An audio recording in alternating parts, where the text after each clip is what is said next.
Alrighty, I don't know if anyone's in here yet. I'm gonna be messing around a little bit on a World of Outlaws game I've recently started, but I was in mid race, so I'm gonna finish this race off and then hop over onto Hulu, so that way we can get ready to roll with the Xfinity race. I can't really slide him. I didn't have a good lane there. Now I can. Maybe not. I thought I could, but it might be a little. Nope, I can't outside right. Ooh, tap tap. Tippity tap, tippity tap.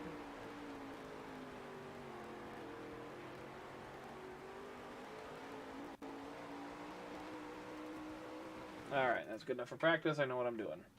Okay, anybody here yet? Let's take a look. Why is this showing here? That's fine. AJ is here. Welcome on in. Alright, I'm going to go ahead and move into the next session. We're going to qualify. We're going to race. And then we're going to head on over to Hulu for the Xfinity race, which starts pretty soon. So I may be a couple laps late just because I'm stuck doing this. Well, I say stuck.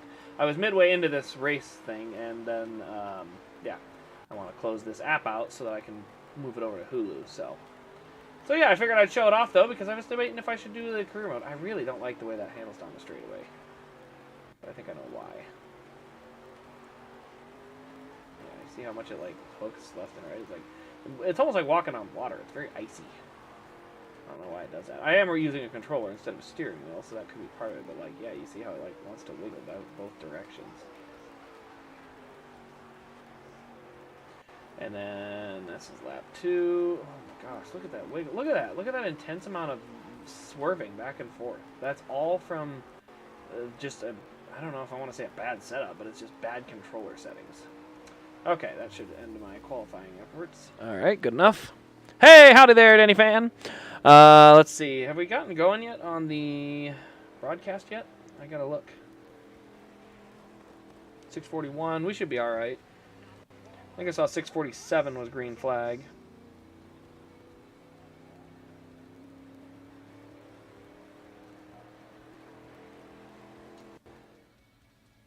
Unless they moved it up, let me make sure. I got my Hulu app here, so we're gonna be able to tell.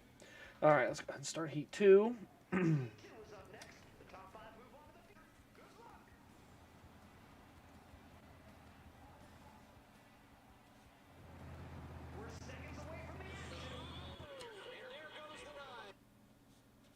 Part of quiet doesn't my phone understand.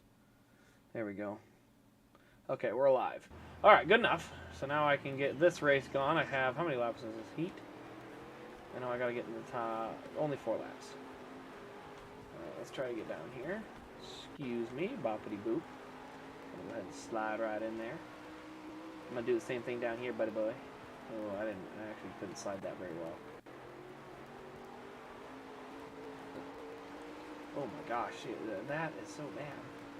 So bad. I don't want to run the C and the B. Please let me get towards the A. Oh, there's no way I'm getting in the A. I'm in 8th place. Ain't gonna happen. We're gonna have to run through the C and through the B. Heck, for as far back as we are, we may be running through the D main. Oof, that's gonna be nasty. Ooh, little contact up there. Although I hit the wall, so I don't know who's really having that much to do with it. Alright, 2 to go. Yeah, I ain't getting into the A, so I'm going to have to race at least one medium-sized feature. The cars are already running, too. Yeah, I don't think I have time to do these. There's too many, because chances are I'm going to be, I assume, towards the front on the E here. Dawson Cram starting in the rear. Yay. Priest is on the pole. Heck yeah. No, see me just ramming into people. Starting second in the D main. Yeah, I ain't got time for all that. We're going to go ahead and hop on over. So I can't show you guys Hulu, unfortunately, as much as I would love to. So I'm actually going to have to flip back over to Xbox off. Scoreboard on. And then I gotta flip that on. It's a copyright issue. Wait, is my headset not working again? It literally was working not that long ago. What the hell? Huh. I guess I have to have it hooked into a wire. That's new.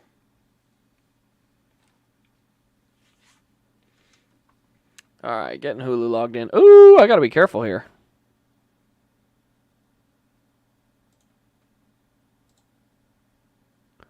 Just make sure I don't accidentally have the volume from the TV on. Definitely don't want that. Alright, got my Jimmy Homestead win today. Awesome. That's a good looking die cast, I can tell you. I'm going to have to reset this real quick.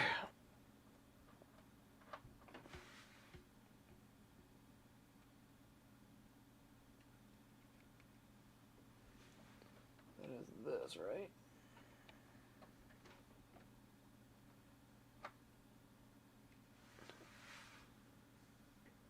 Headset assigned. There we go. All right, my headset is up and on, so we're good there. All right, guys, getting ready to go green. Close on my phone. All right.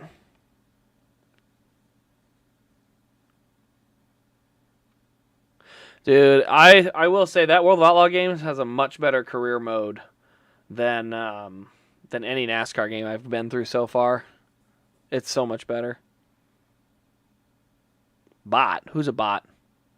You ain't no bot. That's Clyde, by the way, AJ, if you didn't know. I assume you may have figured it out by now, but just so you know. All right, pit road speed check right now.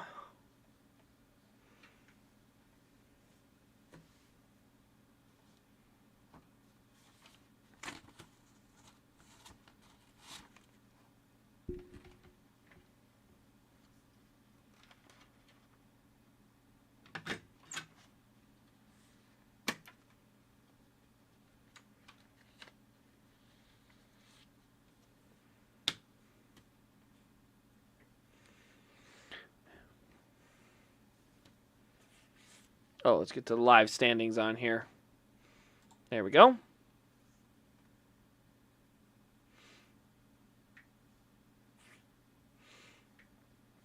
A lot of cars to the back.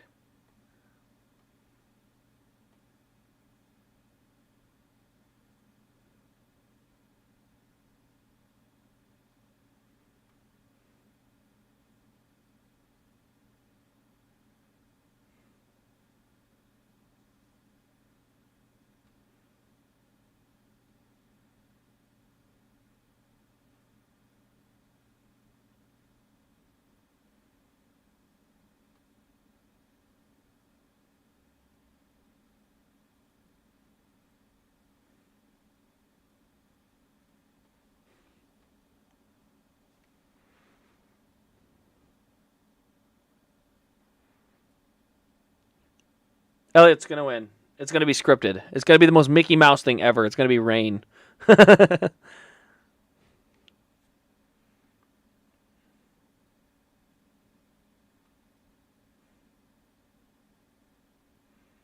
Well, they haven't gone to one to go. I'm going to go grab my Mountain Dew quick because I don't have my racing beverage. Ugh.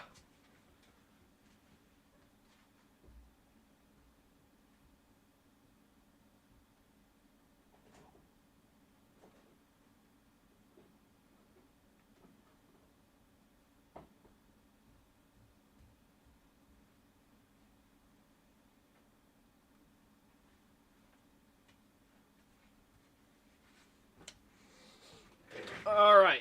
Oh, they're only on the back stretch. It's going to be another minute.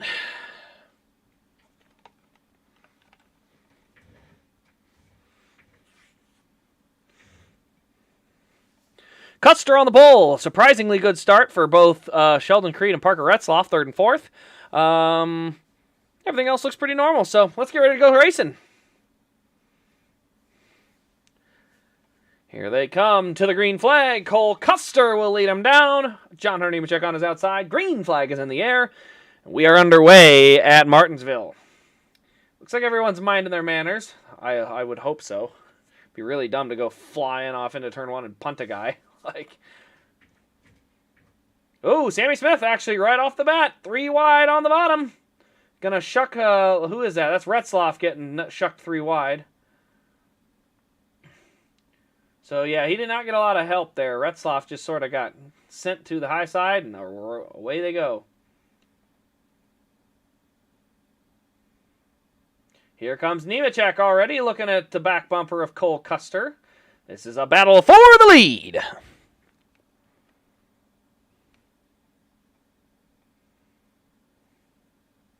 Oh, we're already using the bumper. Interesting.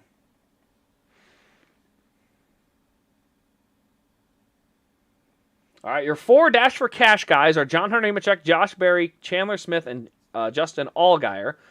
Ooh, a little bit of contact there between the 21 and the 11.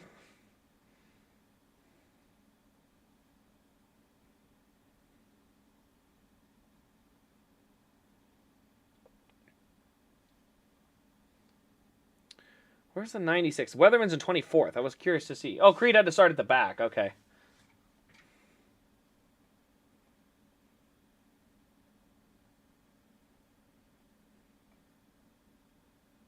Here comes the 20 on the bottom. He is looking for the lead.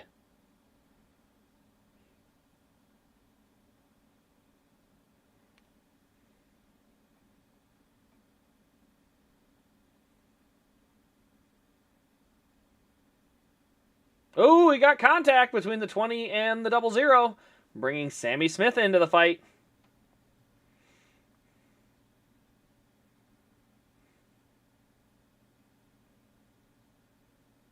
All right, 20 has taken the lead. Is Kevin better than Bill? Yeah, I bet so. I bet Bill Elliott was 44 wins and a championship. Kevin Harvick is like 52? 52 or 62 in a championship. So statistically, yeah, Kevin Harvick is a better driver. Different eras entirely, though. We have to remember Bill Elliott went through a 10-year winless drought while trying to run his own team. Then came back at age 44, 45 and had a crazy good year with Evernham.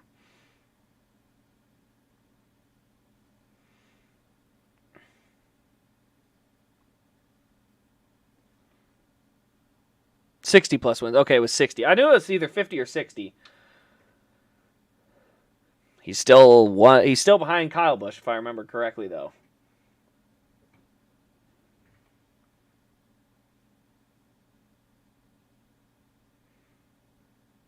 Sam Mayer currently running in the 4th spot. Brett Sloff has fallen to 10th, but has settled in.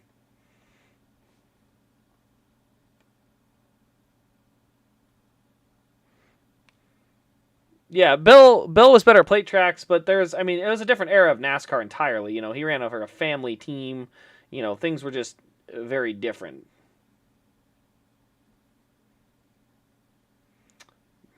Brad Moffitt up to 14th. Let's go. That 25 had a good long run car, so let's see if he can get settled in. Kyle has 61. Exactly. He's got more. Kyle has more. I know because it was close. At one point, they got tied, and then, because it was funny, I think last year Kevin won, and they were like, he ties Kyle Busch on the all-time wins. It's like, oh, that's weird.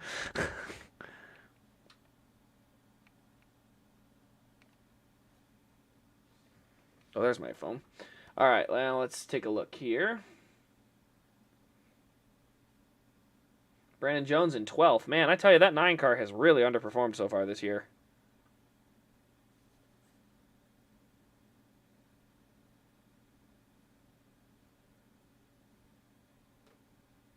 Jones to the inside.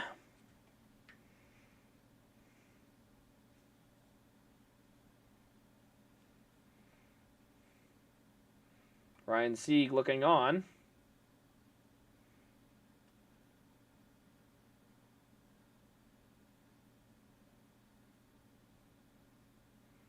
All right, so the 9 is on the inside. Good battle going here.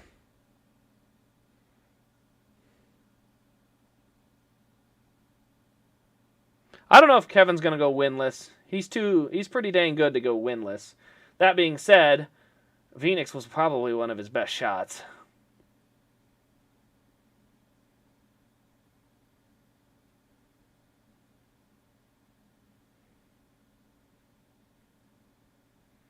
All right, now Sieg is looking to the inside on the 21 of Austin Hill.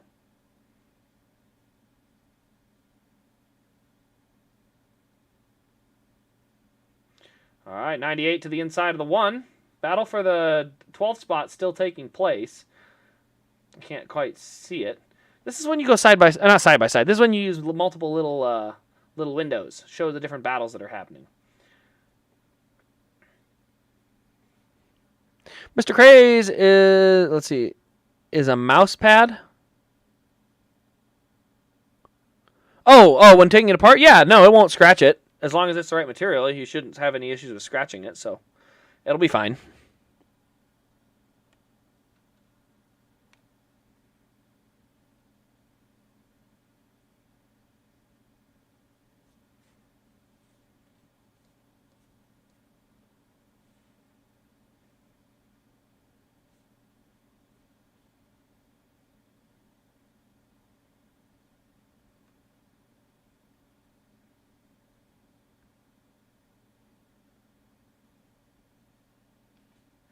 Well, this commercial's not exactly fun because it's at a terrible time.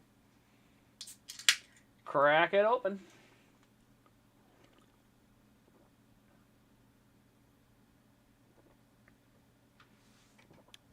All right, looks like Sieg has taken the 12th spot from Austin Hill. Herbst is moving up to 4th. Lap time wise, everyone's still fairly well paced. I don't see anybody significantly slower.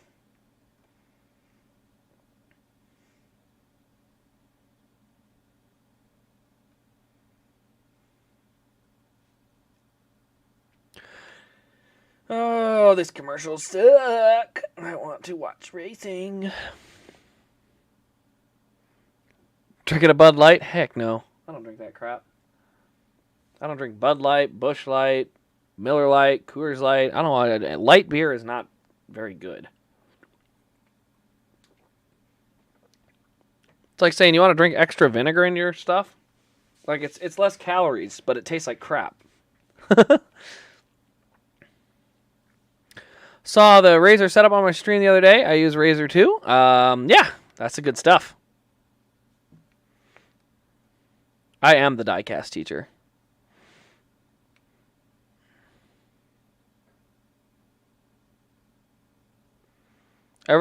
Hold the phone here.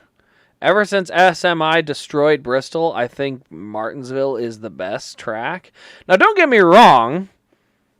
You're not wrong that Martinsville is a great racetrack. However, saying they destroyed Bristol is absolutely wrong. Okay, I don't know why that would be the assumption. Like, Bristol has a lot of nostalgia, but the racing, once they went to multi-groove, has been by far the best. It's not even close.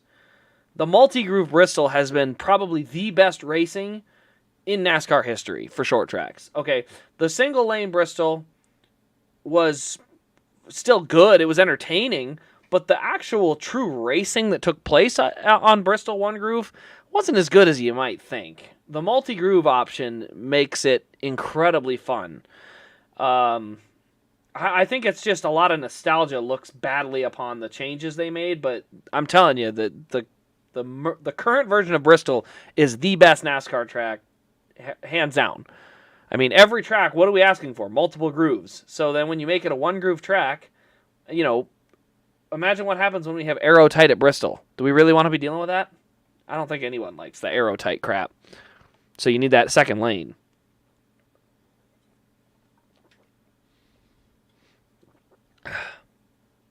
Do like the occasional Busch Light, but they got rid of my favorite Busch Light. Busch Light Apple. Yeah, I haven't had the different flavors, but that's also because I just don't drink the stuff that much.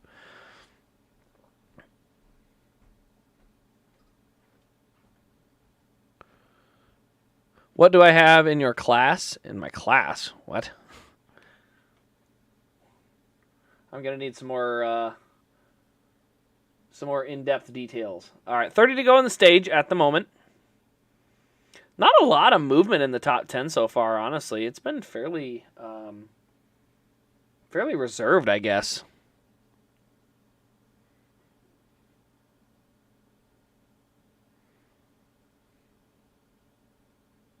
I'm gonna do it. I'm gonna go play next gen mod on Heat 5. Go for it.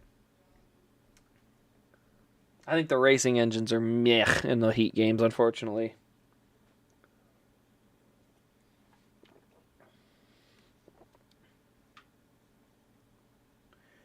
Ryan Truex in 16th. Weatherman up to 20th. That 96 team, that's a new team. Oh, what is the grade? I don't give grades.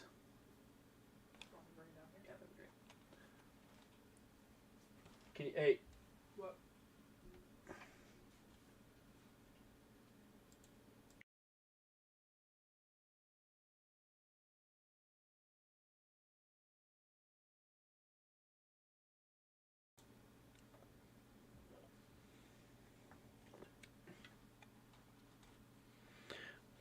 All right, good battle going on between Brett Moffitt and Austin Hill. It's a legendary battle, the greatest battle we've ever seen, because I am biased. Holy smokes. Austin Hill is driving the wheels off it, trying to stay in front, but he is costing himself a lot of lap time doing it. They are 4.5 seconds behind the next car in front of him. He's going to get bumped out of the way if he keeps doing that. You can't hold an entire line of cars up. You're going to get moved. That's a risky situation. Oh, Austin Hill I think he missed the corner on that one.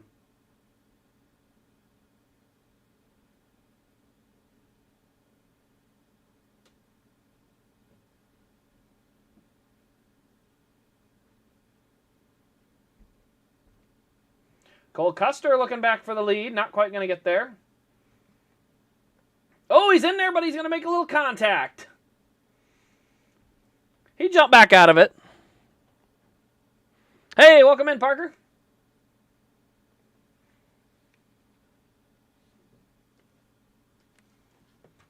Oh, Brett Moffitt got spun. I guarantee you that was Austin freaking Hill.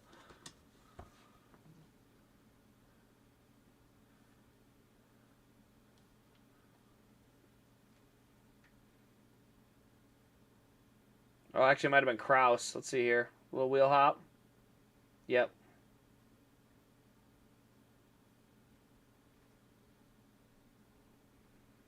Oh, did he lose a lap? Oh, I hope he didn't lose a lap. That's the only thing. There were so many cars piled up on the bottom lane.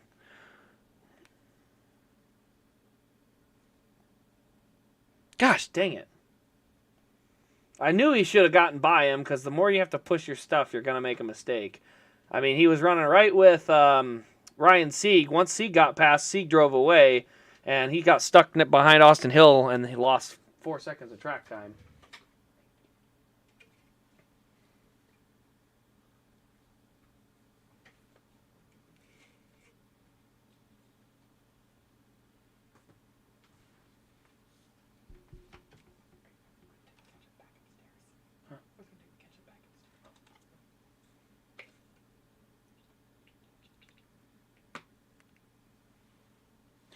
All right, so we're on a commercial at the moment. Trying to see, did he lose a lap? He did. Gosh dang it, he's going to have to get through the lucky dog. Now, he only has to go about 20 laps, and he can potentially get the lucky dog.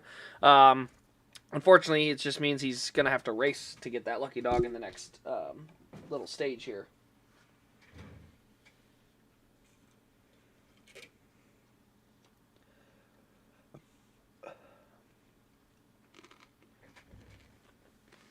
Well, I got some food here, so I'm going to mute my mic, throw in an ad, and I'll be back for pit stops.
All right, ladies and gentlemen. Interesting situation here. There we go.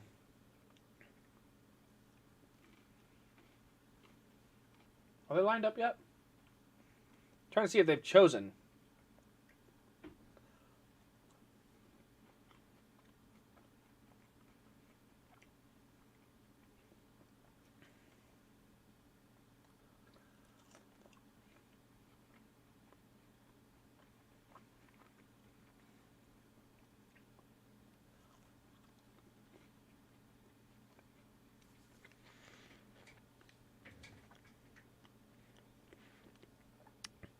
Find a donor chassis for the Elliott win. Yeah, I'll do a chassis swap. I'll do a whole video on it, too. I could even do it live. There were some pit stops we all missed.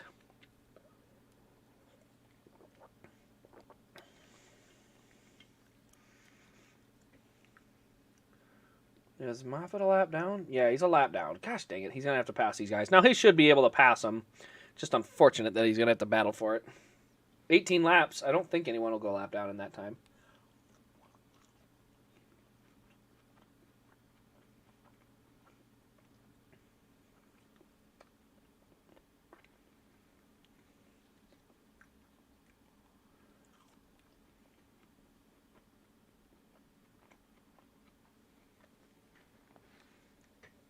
All right, guys. Nemechek is away with the lead. Sammy Smith has now moved into second. Colt Custer falls to third. Ooh, Mosak got thrown out of the way.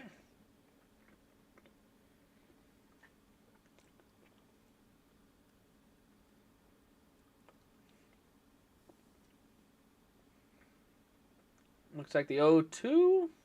Yeah, 0-2 really just shucked right through that.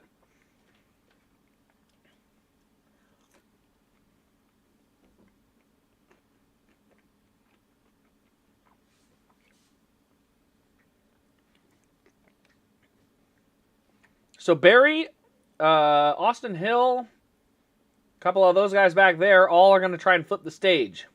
Looks like Jeb Burton's a part of that as well. All right, I want to make sure. Did Moffitt get into the free pass yet? Got to get 2 more spots, and he'll be in the free pass position. Silver gold part of the rear assembly. I guess I got to make sure I know what I'm looking at. Because I also edited my springs and stuff.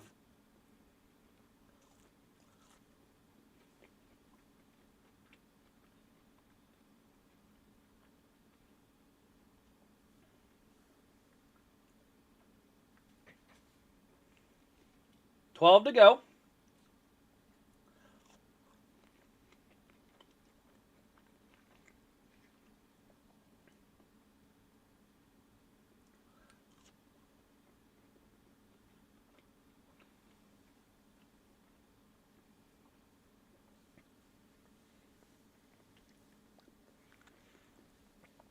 Oh, yeah. Last night's race was awful. It was just something wild. Let's see here. Yeah, don't worry about it, AJ. I'll just have you pay for the shipping labels, and if it takes a long time, I might have to pay a little bit, but otherwise, I'll make a video out of it. So, I'm not gonna charge you a bunch for it or anything.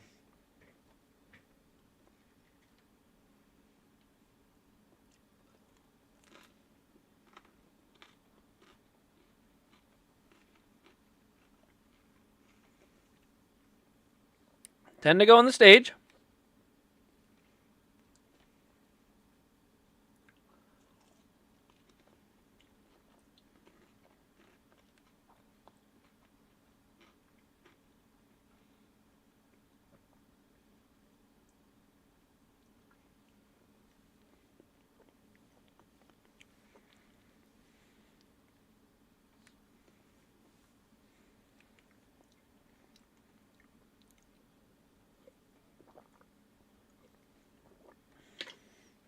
Alrighty. 8 to go on the stage. John Hunter Nemechek out front. Sammy Smith second. Cole Custer, Sam Mayer, Riley Herbst, Daniel Hemrick, Justin Allgaier, Chandler Smith, Parker Retzlaff, and Brandon Jones in the top 10.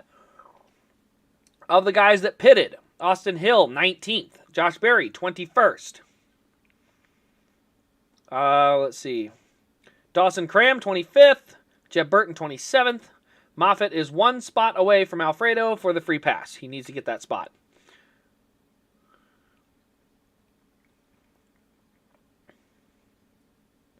I hope he can get there. I'm not sure where he's at on the racetrack.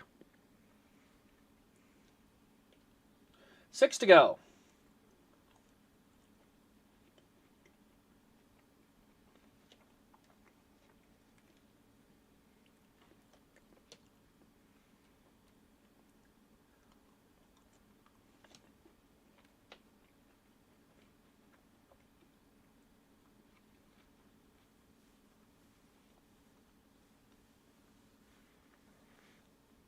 Hey, Boost, welcome in. 5 to go. Hemrick, gonna look at the crossover? No, it is not available.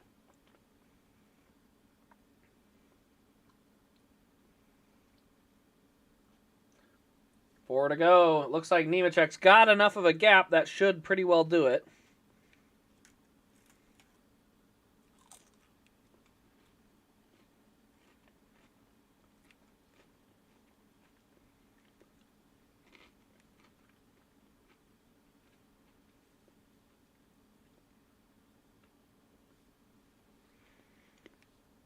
Three to go. All right, I got to watch that battle for the lucky dog. Come on, you got to get to him. Got to get that spot.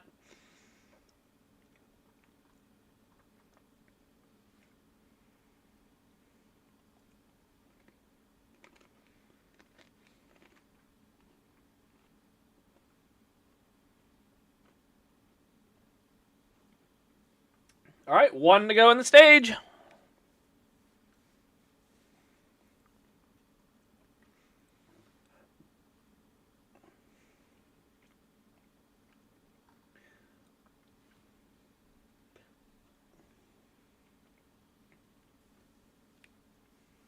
All right.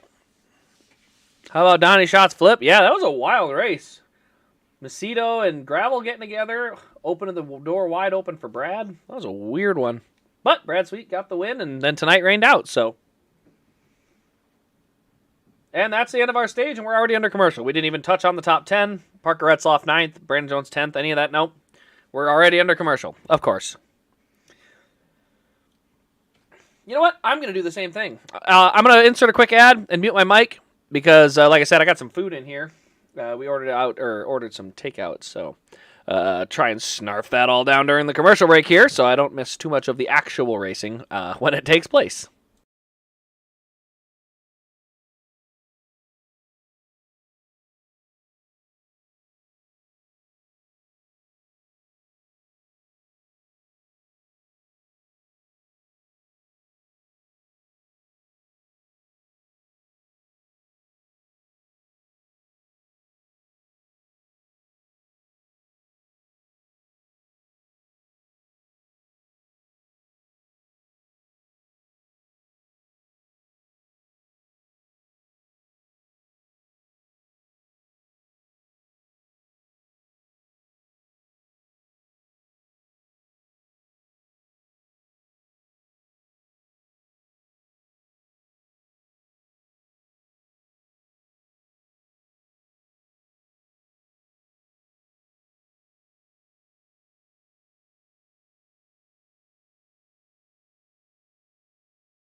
All right, pit stop's underway.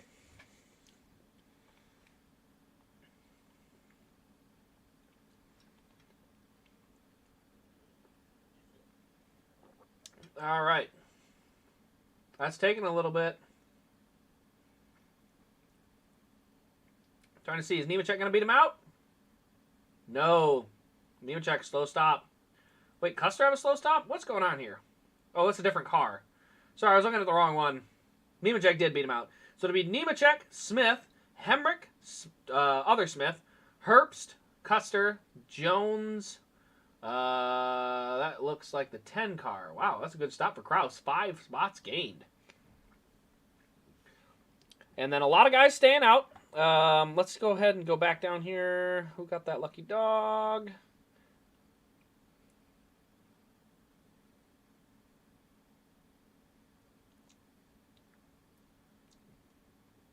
Oh, he didn't get the lucky dog. Dang it. Gotta get that. Who got it? Oh, Alfredo got it. Bummer. All right. Gonna go back to mute. I'm gonna finish off this sandwich, and then I'll be back with no more muting. Oh, it ain't no Culver's. This is a local joint. So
All right, coming to the restart. Austin Hill on the bottom. Josh Berry up high. Dawson Cram in third. I can't imagine anything going wrong here.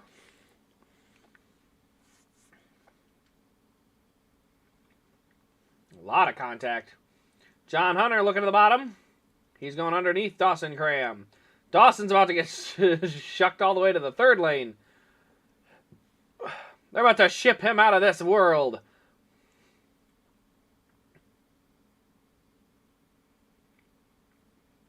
Oh, there goes Cram, 3 wide. I don't know why they put him up here. You just put him in a spot where he's going to get wrecked. Again, if his pace was better, I would totally agree with it.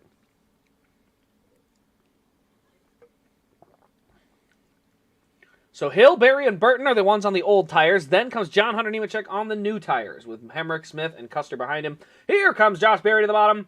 Austin Hill may have gotten there by strategy. I do not think his car is very good.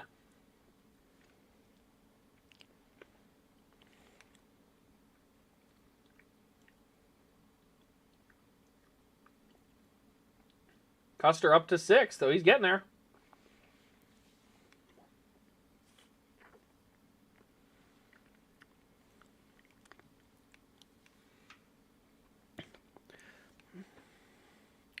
Yeah, I don't know why Lionel paints the valve cover silver, unless they're just trying to make sure you can see them, but...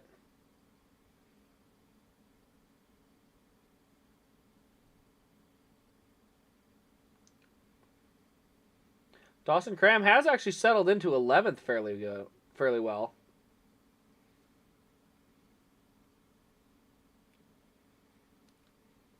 All right, here comes Nemechek underneath Jeb Burton. That is for the 3rd spot. Yeah, 4 or 5 at the front stayed out. Like I said, 2 of them have really fallen quick. The other 3 are still up front.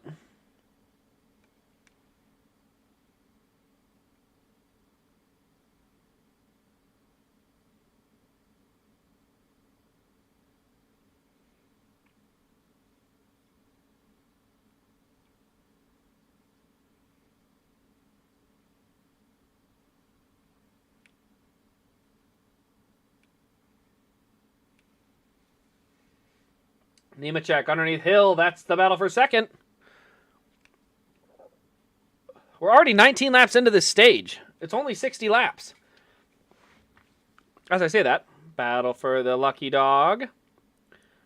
Let's go! Oh, yeah, he's much faster than the other guys, so he just needs to hope Anthony Alfredo doesn't lose another lap. No losing a lap, Anthony. Or if you do, cause a caution.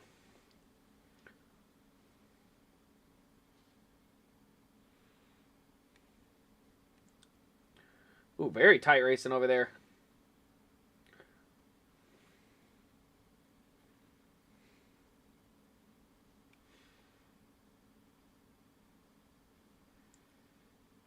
Herps to the inside of Hill. That's a battle for the 3rd spot. Cole Custer going to try and follow him by. Yeah, that 21 does not appear to have the same pace. You know, good strategy call, get them out front, but man, they're not very good right now.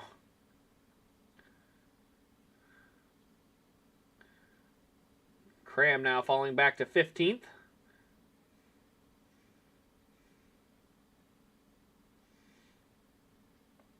Let's see. I'm trying to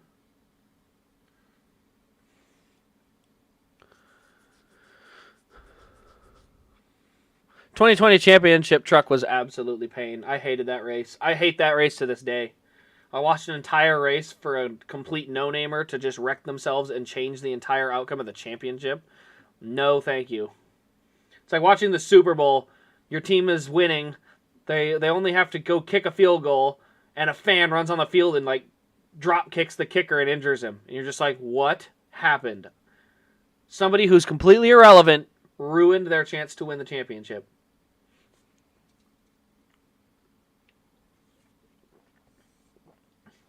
Fox, are you serious? We just got back from a commercial 17-ish laps ago. Which sounds like a lot, but it's only actually 8.5 minutes. Someone needs to explain to NASCAR what that is like. Holy smokes, they're just ads everywhere. It's the only sport where they literally miss half the action. All right, 30-second, 24 or 21.4 to a 21.4. 13 seconds behind Alfredo.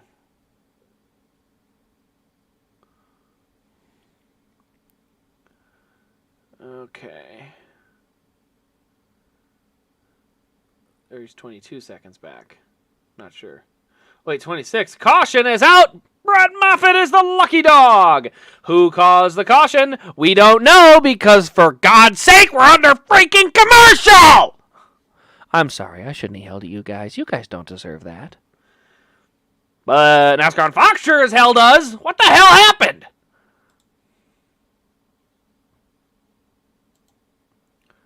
I'm curious. Who's missing? Galding.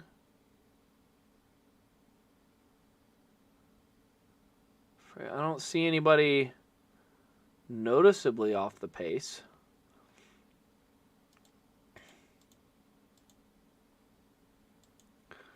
I don't know what happened.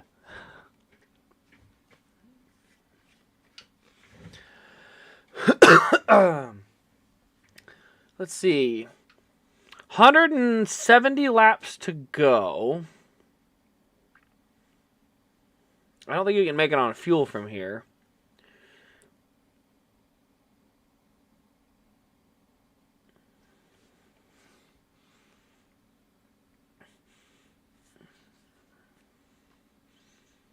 Yeah, I would just take the free pass here.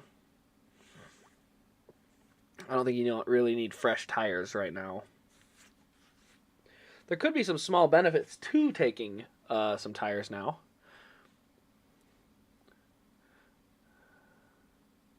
Oh, Caden Honeycutt blew up. Honestly, the dude ran well. I'm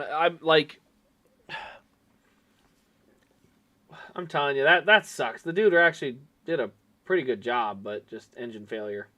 I hope he gets a few more opportunities. That kid can drive. That thing's on fire. Maybe not. Maybe that was just the rotors.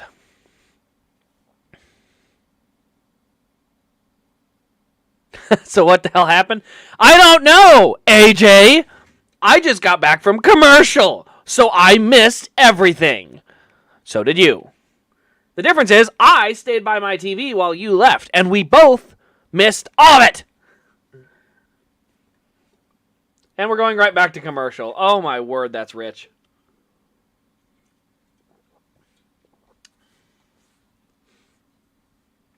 Yep. 21.3. Yeah, not as much.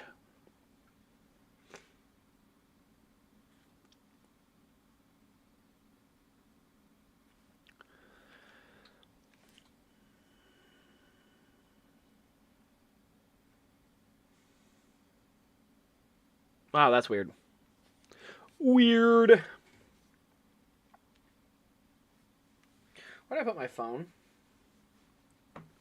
Chat, where did I put my phone?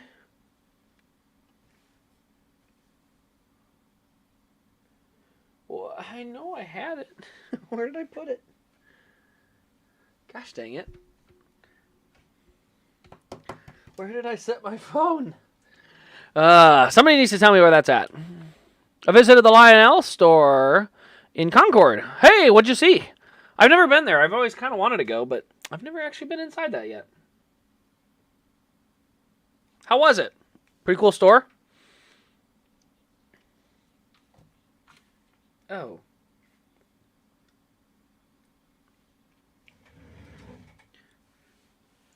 Where did I put my phone? This is actually starting to bug me. Could have put it on top of some boxes. Oh,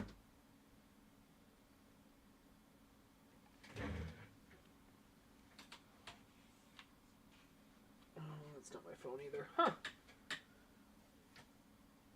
I need my Bob Pockrass updates. But I don't know where I put it. That's awesome. I've always wanted to get down to Charlotte because I want to see a lot of the I want to see a lot of the race shops and stuff.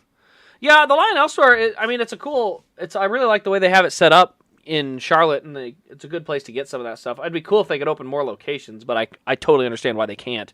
Actually, you know what'd be really cool is if Lionel had their own trailer and they went track to track, because the Fanatics trailers are really overpriced and it's kind of annoying.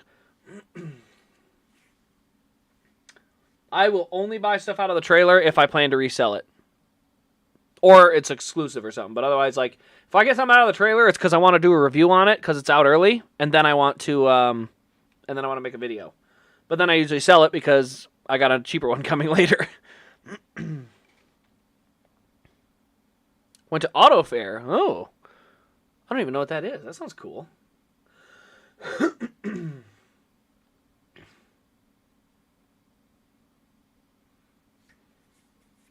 The free pass under this caution goes to the greatest driver in all of motorsports. Okay, maybe not.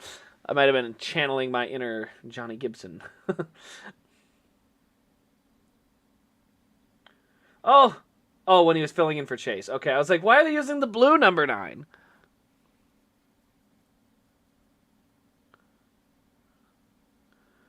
All right.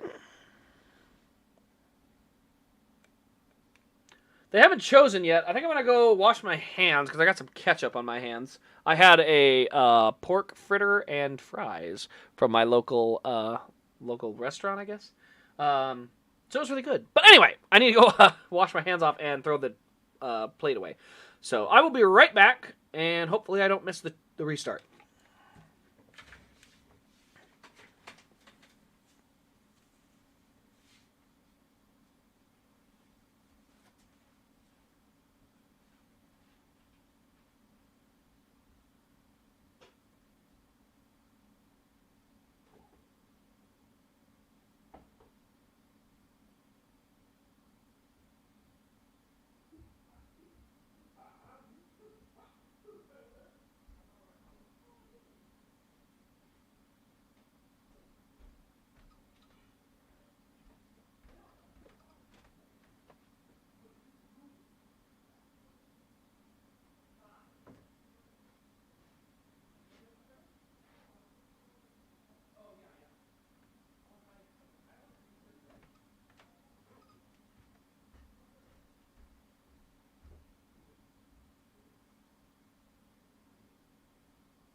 Ha-ha! The caution has been extended!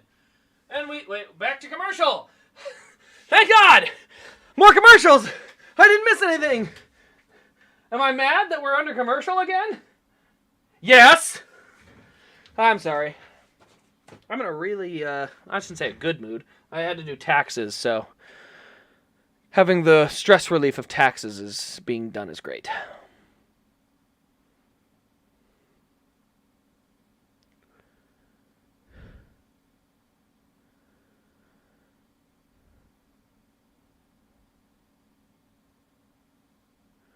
Oh, what time you go? Yeah.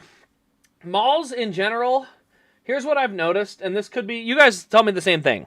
The malls that are still doing well have two things: entertainment and food courts.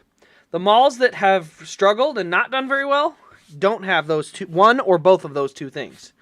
So that's my observation. Now you guys can go and, your local malls around you, and do they have those things? Because if they do, then that would mean maybe that's accurate. If they don't, maybe that's just around here. Where did I set my phone? Oh, no. Where did I put it? This is starting to bother me.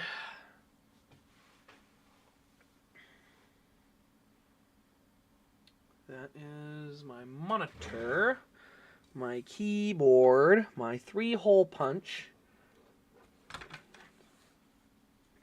I need my 3-hole punch because I'm doing taxes.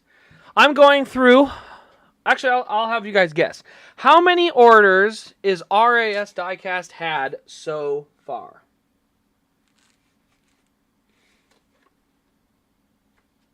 Because the answer is actually kind of shocking.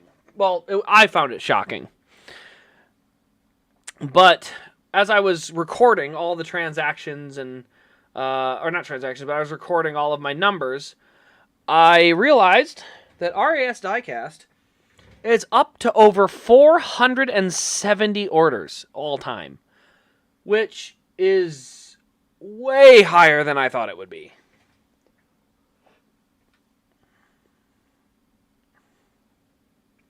All right, we're all caught up there. Choose roll yet? Nope, not yet. Dude, where is my phone? I am... Like, where would I have put it? Ugh.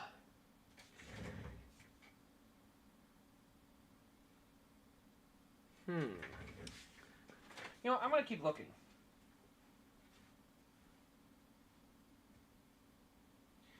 Let's see.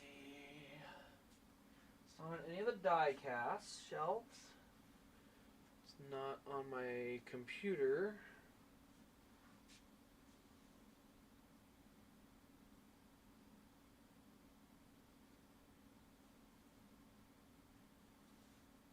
Now we're choosing. About time.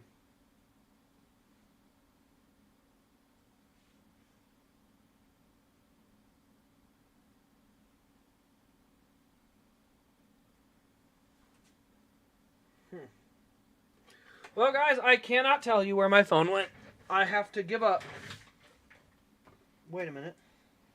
Ha ha! I found it. Wow.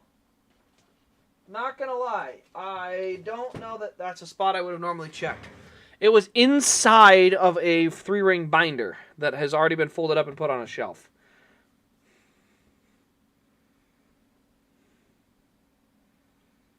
All right, coming back to the green flag.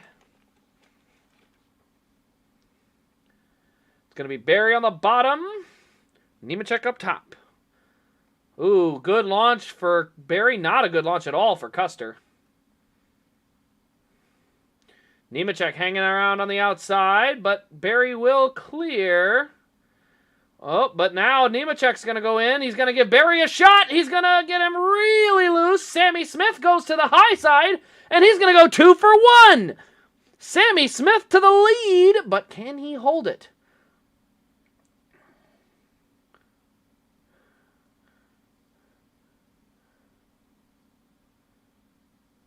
Boy, those Gibbs cars are really roughing up Josh Berry. The 20 may get sent here.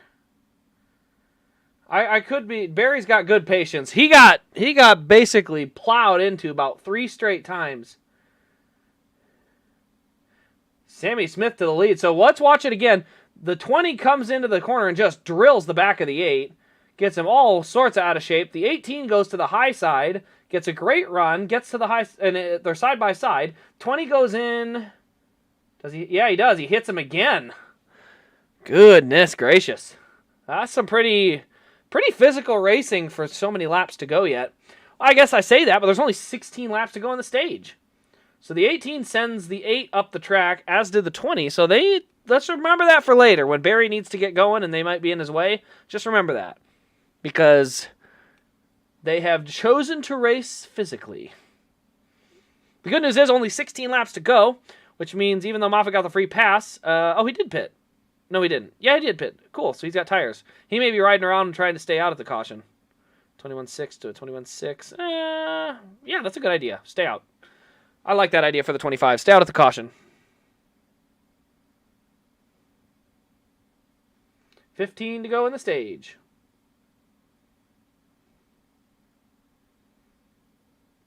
Here comes the 20 after the 18. Oh, the 20 right into the 18. I'm telling you, these guys are making lots of contact.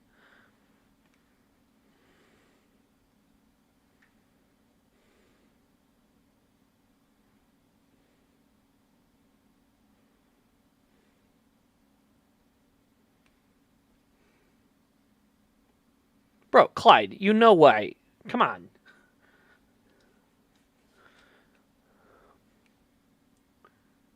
$18 coming back to the inside. He's looking down there. Josh Berry hanging around in third, looking on.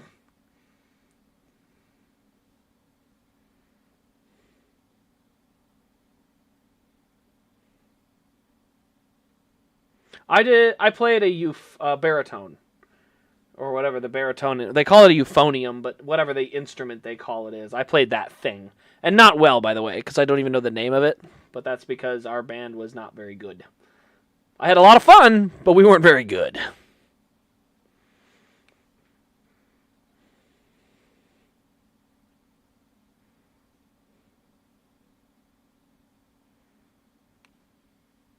So 11 to go on the stage.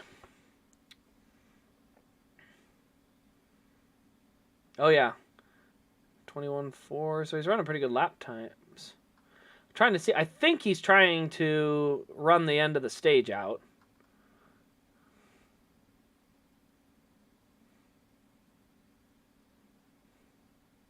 I like that call, though.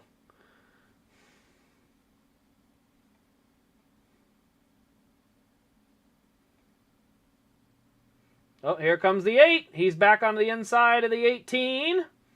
He's there. The 8 car may be the guy to beat when this is all said and done. He's on old tires, still hanging in here really well. Got 30 extra laps. Now, a lot of those laps, got to count, are yellow as well. So 8 laps to go in the stage. Cole Custer now getting ready to look on. The 8 wraps the bottom. Got a good run. He should clear probably next time.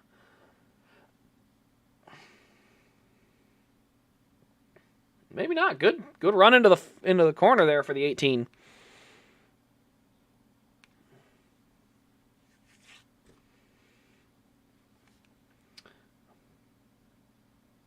Tell you what, though, that 20 car has insanely fast speed.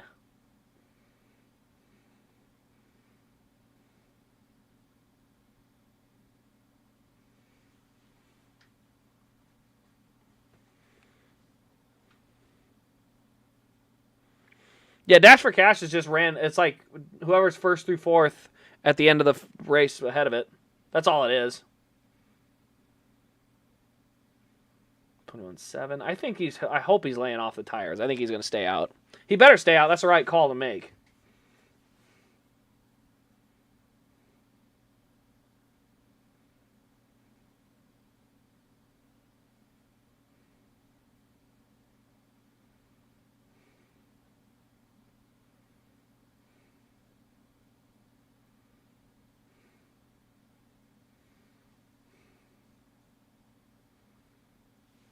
Brian Truex up to 7th.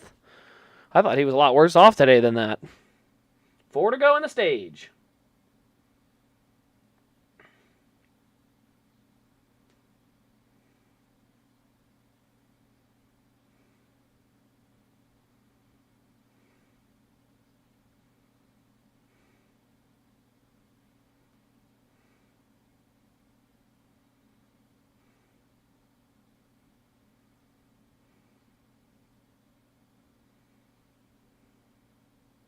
Two to go on the stage.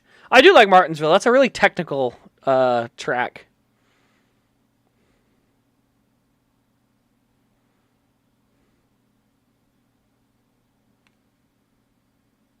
Oh, here comes Custer to the inside of Sammy Smith.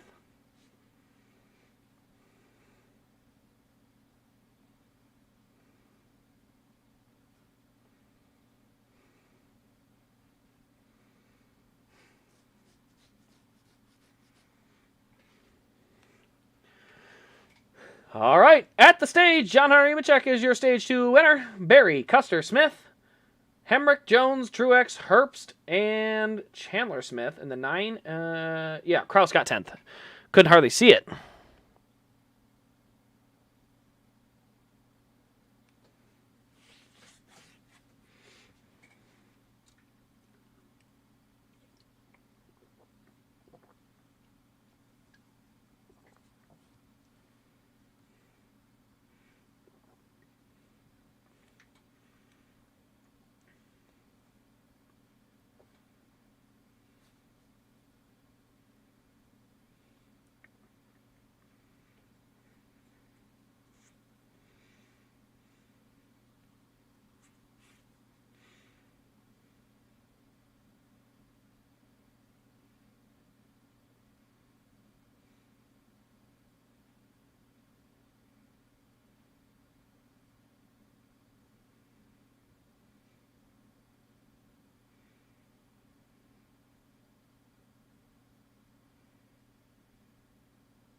All right, so as we sit under commercial, I'm going to go down through the field and tell you who has the opportunity to stay out here from pitting previously. Parker Kligerman pitted on lap 90. I would assume he's going to plan to stay out and try to switch up some track position. Brett Moffitt on 91. Josh Williams on lap 90 as well. So those are 3 cars all staying out, or I should say staying out. All cars that came to pit road around lap 90. I'm not sure if it was to top off or with tires. I assume they got tires while they were there. But that being said, they were on pit road, so that does give them the opportunity to try something strategy-wise. So they only have, let's see, what's the timeline say? I can't remember when they went green, but they only have about 20 laps of green flag racing on their tires, very similar to Josh Berry. And Josh Berry's tires held on fairly well. Let's see, where did the 21 end up? Austin Hill only fell to 12th, so in my opinion, you have to argue that's probably a good idea, especially if you're running 28th, 31st, and 32nd. Might be a good idea to try some strategy. You know, it can't get much worse, if you know what I mean.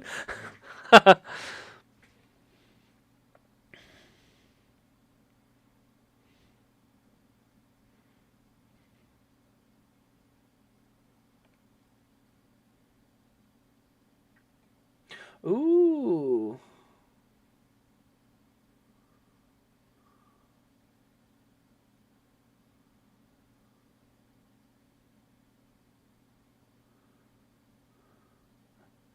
Yeah, I don't know why. Was Creed mad? All right, trying to see. Lap 124, 124, 124, 124. They all came back to pit road, so no strategy. Interesting. They may have taken old tires, I guess. Hey, Nicholas, how you doing? Welcome on in to a Saturday night Martinsville race.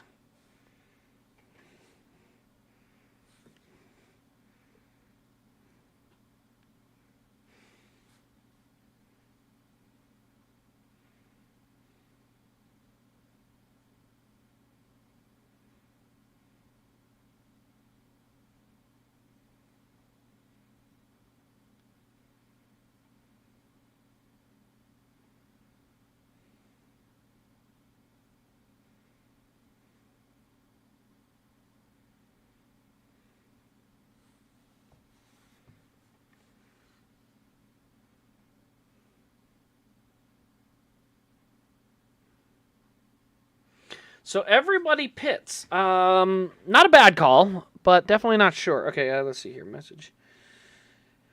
I gotta jump over here to the Instagram. There we go.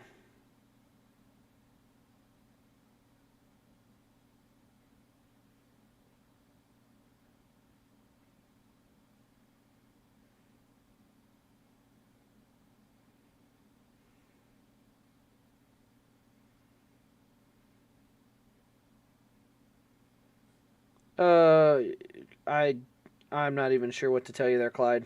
I'm not even sure.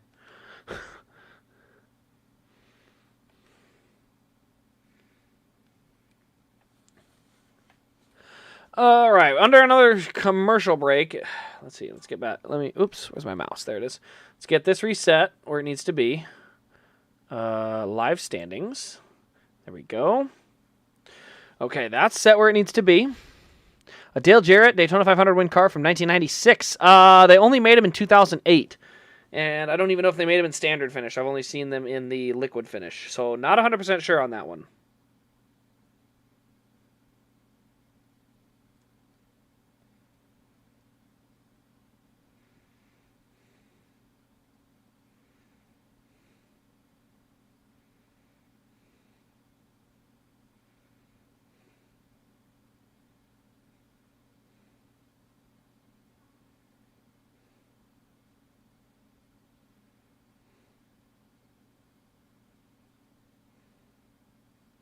All right, let's see here.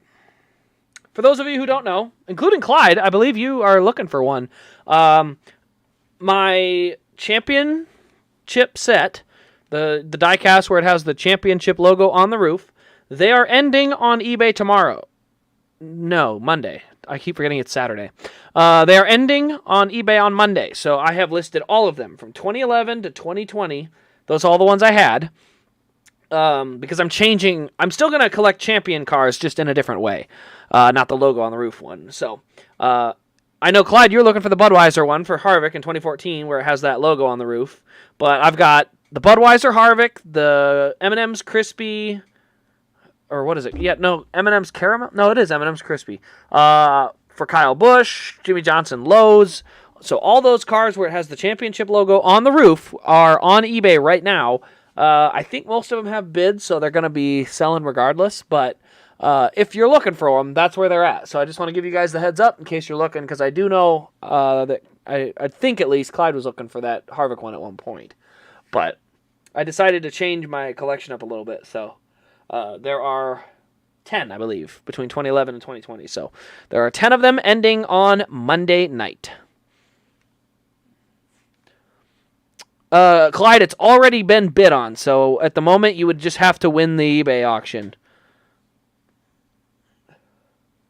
Because it's already listed, so if I pull it down, there's a big fee I have to pay because it's already been bid on. So it's on there, though. If you're looking for it, that's where it's at. So I just want to give you the heads up in case you were looking for it still. All right, let me see here.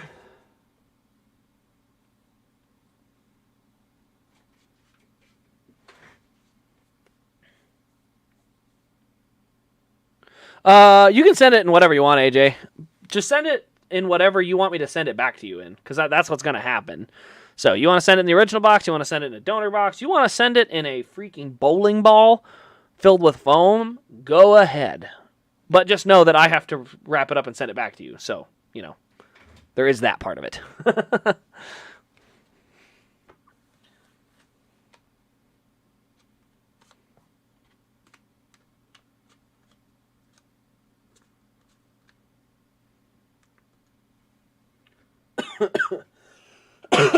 Oh, gosh.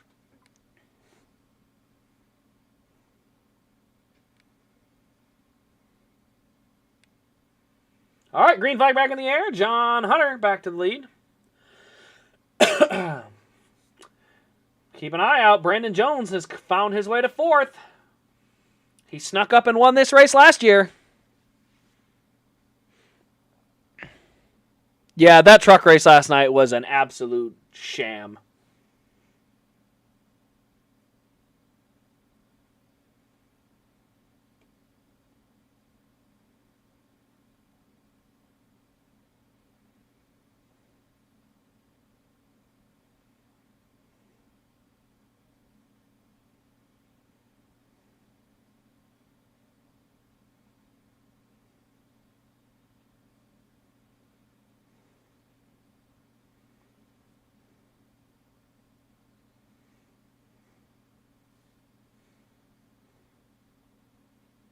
Ooh, we got a little contact. Custer going to get by, and he's going to get that spot.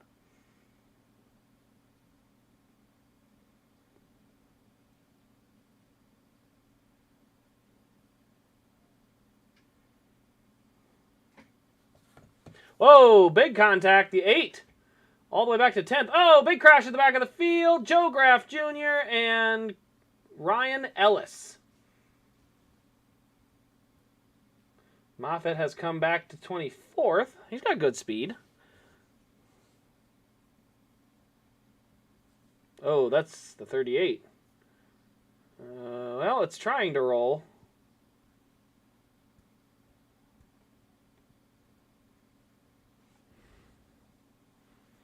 Retzlaff has had a solid night. Just stayed out of trouble. Oh, hold on. Let's see, though.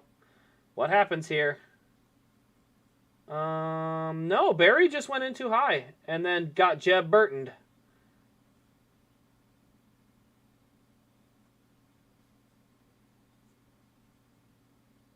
Oh, my word. That's a right hook. Who the heck? Someone right reared the 38. As much as I like to, I don't say mock, but tease Joe Graff, that was not, I don't know if that was even him. Oh, hard on the splitter was why Barry shot up the hill. So no contact from behind causing that.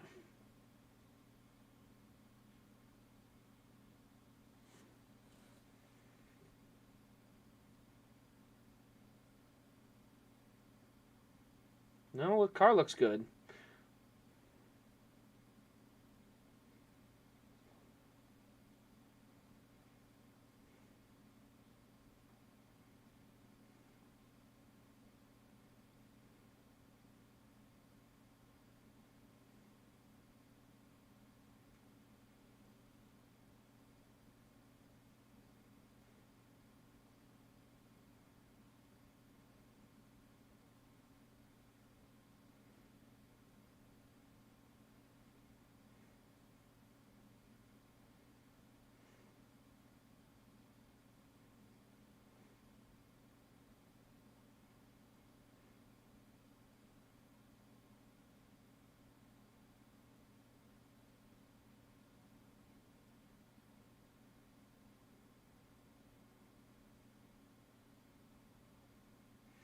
Oh, let's see here.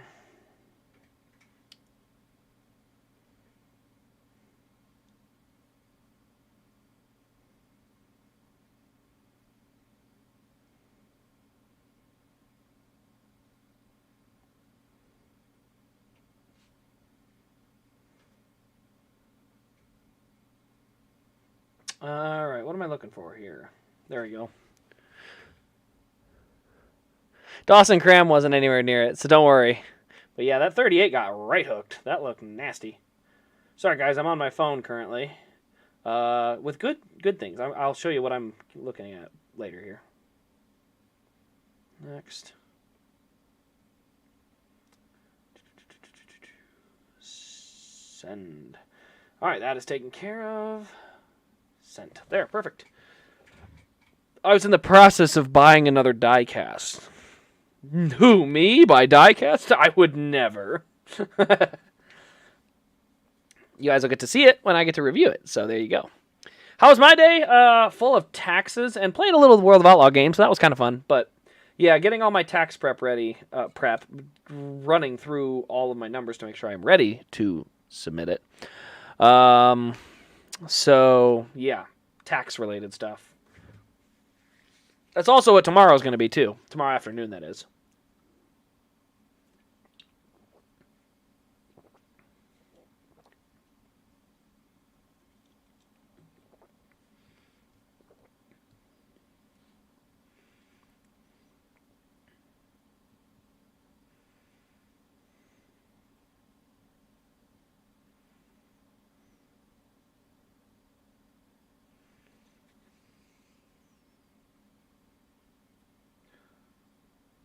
We're still not choosing? My gosh, this is taking forever, dude.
What were my thoughts on the Carson Hocevar incident? Perfectly warranted penalty. Because, yeah, it was pretty obvious he was trying to right hook him. That being said, all the people screaming about wanting more penalties in the midweek, like, no, that's ridiculous. I swear, sometimes NASCAR tries to officiate through Twitter. If Twitter's outraged, they're like, oh, maybe we'll look into a penalty then. It's like, that's not how you're supposed to officiate a sport. All right, coming back to green, the Joe Gibbs teammates on the front row. Unfortunately, Josh Berry is no longer in the picture. He was the only car I thought might have a shot to stay with him. A little jumbled up, not too bad though.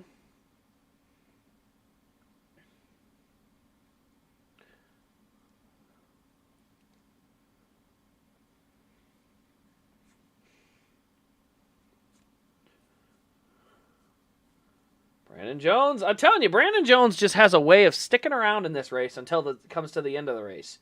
He just hangs around, and all of a sudden he shows up and he's ready to go win.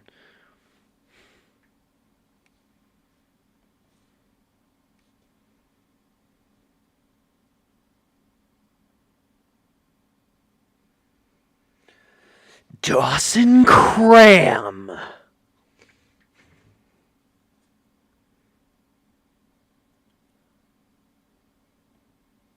Ugh. Sieg Racing must be having a heck of a good night all of a sudden. Oh man, a lot of dinged up race cars.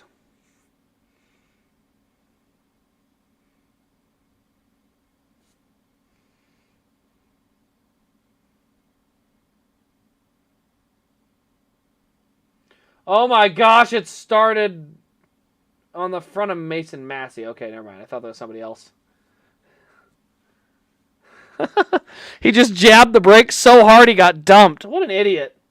I hate that guy. No, I'm just kidding. I don't like that guy, but I think he was trying to protect his position, but by jabbing the brakes on a corner exit, you stack the whole field up. They're making him get out? Ha! On the wet tires? Oh, so here's my thoughts. No, we do not need to race in the rain on an oval. On an oval, we're talking about, heavy braking and corners. So it's a little different from road racing because road racing is so technical that when you remove some of that technical racing skill, you still have a good race. When you do that at Martinsville, you're going to ask for a crap show. So we don't really want that. But that being said, the tire fall off because of how soft those tires were was glorious. Like, we need a softer compound tire at every single racetrack.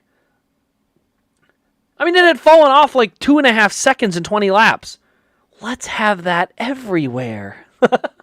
Seriously, let's have like that type of tire as an option. Let's have multiple compounds that you can choose from.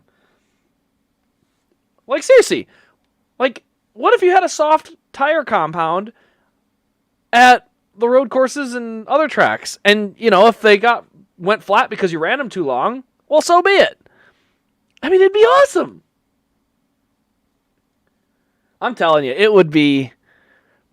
Tire compound could become one of the craziest strategy things in the world at these tracks.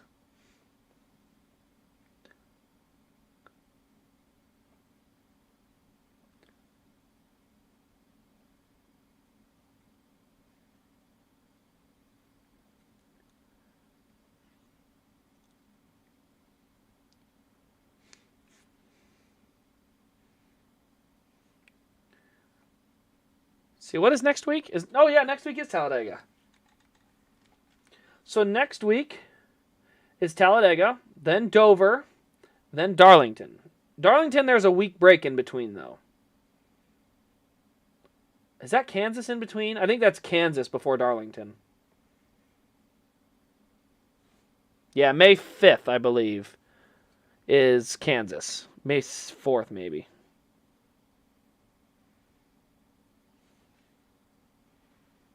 Like IndyCar Red and Black? Absolutely. The Red and Blacks are only for road courses in IndyCar, but I'm telling you, it'd be amazing. Actually, that being said, when IndyCar has the good tire fall off, oh, it's even better. Dude, these cautions take way too long. Yeah, I'm not the only one that's noticed this, right? Have you guys noticed how few throwbacks have been released or announced so far? Like, nobody's running throwbacks. Are they even running a throwback weekend this year? Because I have yet to see hardly any announcements. Yeah, I did see one of the truck schemes, but like cup-wise, I mean, if nobody participates, do you really have a throwback week? Soft, medium, and hard. I think you'd have to go with maybe 2 compounds. Because, well, you could go with 3. I think the problem is Goodyear has to have enough tires available for everybody. So there's probably that element. There's already so many sets of tires. So for them to have multiple types of each of those sets, like Formula 1, you have like 7 total sets of tires. 2 hard, 2 soft, 2 this. Oh, wait a minute. What if NASCAR did that? You had 2 sets of hard, 2 sets of soft, 2 sets of medium to start every race. And then from there, you use them how you use them. And then, oh, that would be awesome.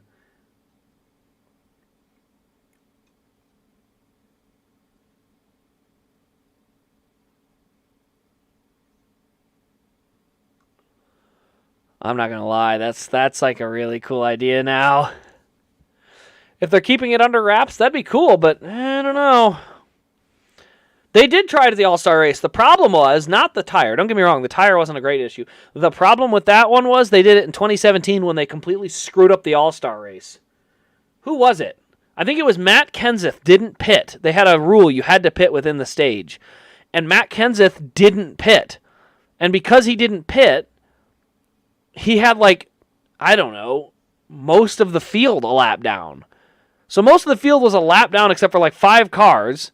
Caution comes out because the stage ended because of an actual caution, so he wasn't even able to get on pit road when he had originally planned to.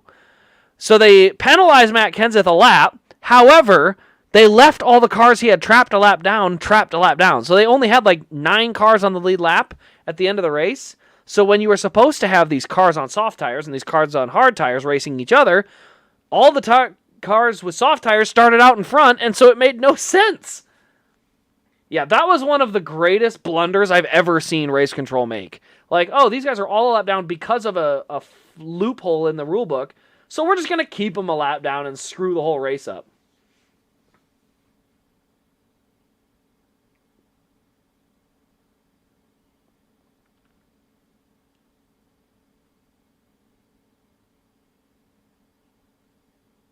So Jeff Burton's headhunting. He's after Chandler Smith right now.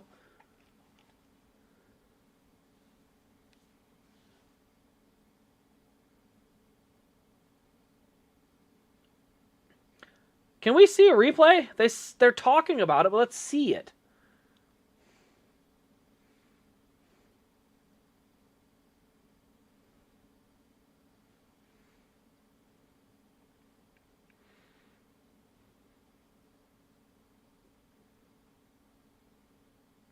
Yes, the Deegan truck that came out is a pretty cool looking truck. I will say that.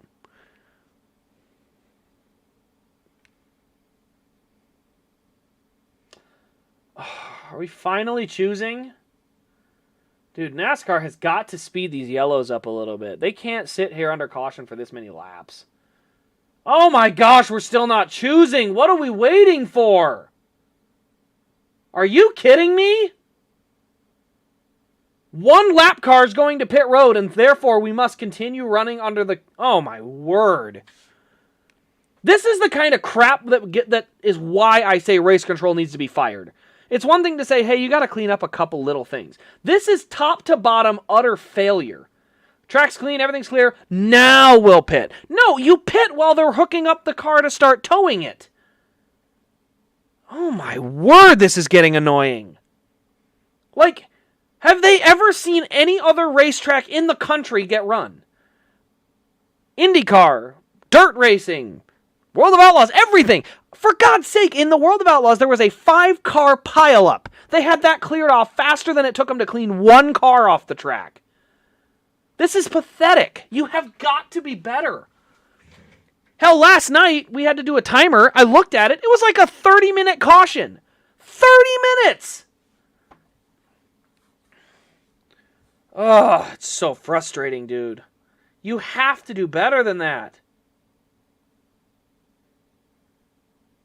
Oh, they didn't choose this lap either. My gosh.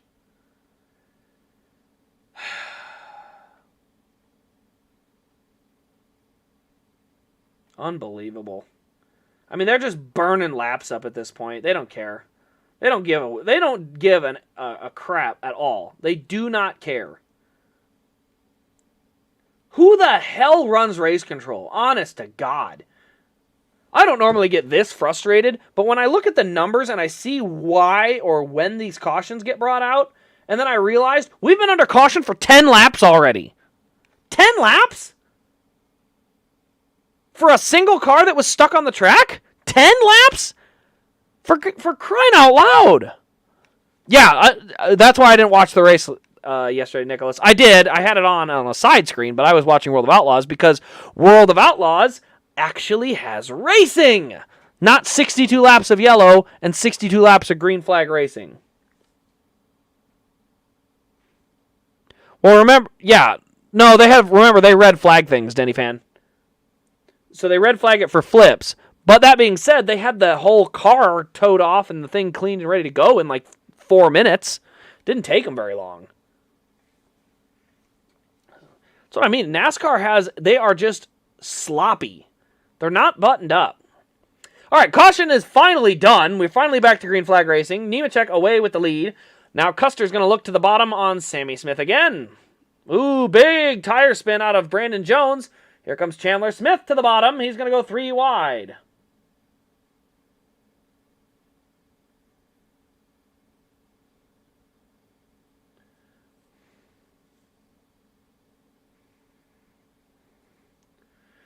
Chandler Smith is trying to run away from Jeb Burton, and I don't know how that's going to work.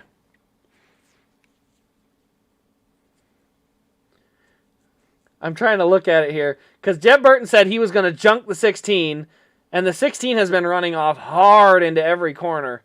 And I think the 27's trying to get to him. All right, 27 is clear. He's up to 7th. I mean, that's a good run, right? Ooh, a little contact between Custer and Sammy Smith. That's just a little door contact. That's just short track stuff right there.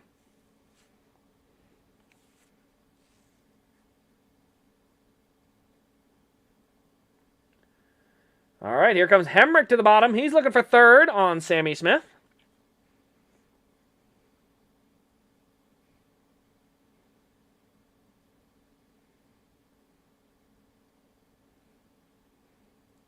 All right, 18 going to go with the defend, and he is clear, so he will hold that 3rd spot.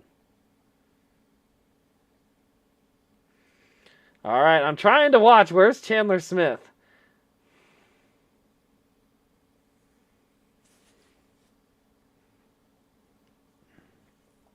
Boost, you know darn well that leading a race doesn't mean you're going to win. It's Martinsville. He'll be lucky if he finishes.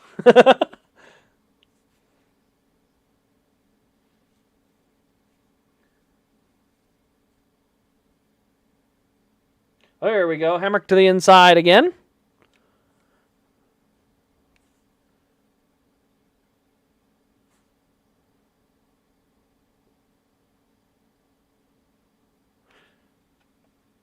Heck yes, we're getting the Josh Williams checkers or wreckers. I haven't got on my site yet. I'm sorry, guys, by the way. Oh, that's Josh Williams, speaking of the devil. But yeah, so I apologize for that because I have been really slacking on getting my pre-orders up because like I said, I've been doing all the tax stuff this week, but that is definitely on me. Like, we have plenty of that to do yet. Oh, flat tire already. Not much Josh Williams could do there. The tire was gone.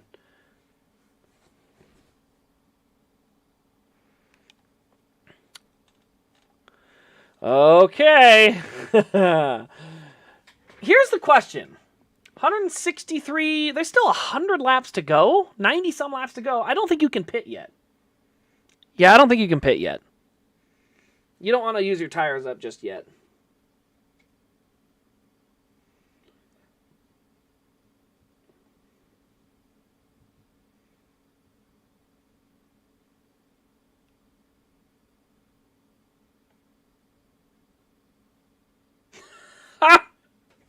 Joe Graff Jr. DNF Alpha Prime Racing scheduled tweet.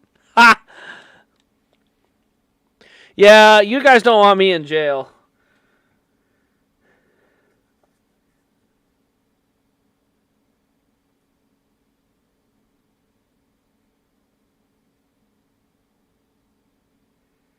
Is anybody going to go for it? No, everyone stays out. There we got a taker. It's Justin Allgaier. Allgaier's doing it. That's his last set of tires. He's going to pit now, and he's not coming back. Oh, don't worry. Josh Williams got rolling. So there is no cleanup. So instead of a 12-lap caution, it'll just be a 10-lap caution because he drove away, so they don't have to clean anything up, but they still need to do nothing. So therefore, we can't choose until 10 laps because... race control needs a donut or something.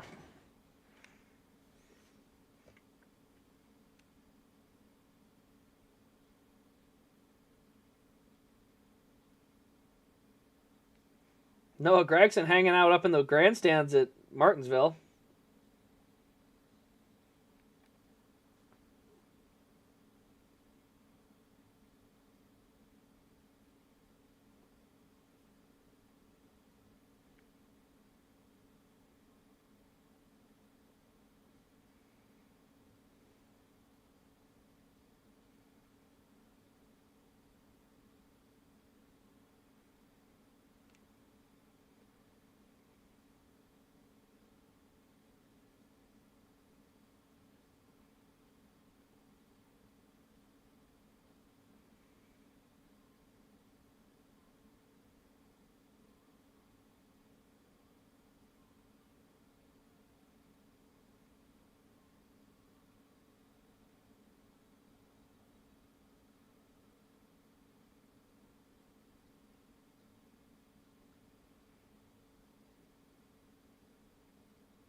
Alrighty.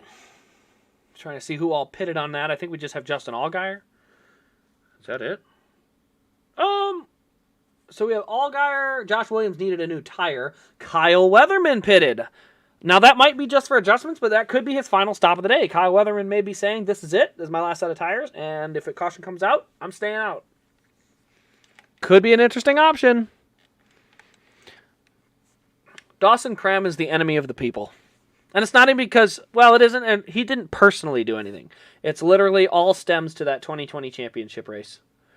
Dawson Cram, a legacy stained by permanent failure.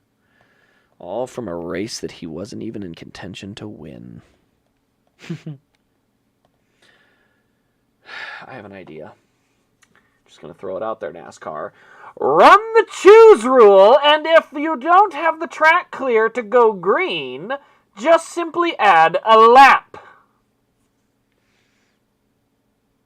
That is all. Tell you, it drives me nuts, man. It's something that bugs me only because I know I've seen how other racing series do this stuff. I've watched IndyCar. They freaking hustle. They're like, hey, something's on the track. Let's go. Clean it off. Let's go. There's a race that needs to get run. Let's go, go, go, go, go. NASCAR is just like, oh, golly, there's something out here. Well, I suppose within the next 45 minutes, I better go clear it. It's like, there's no hustle. No urgency.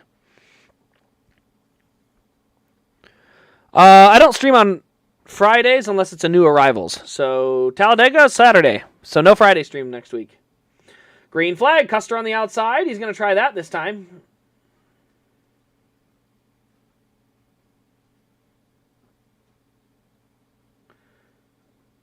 Cole Custer looking to the bottom. No, not enough room.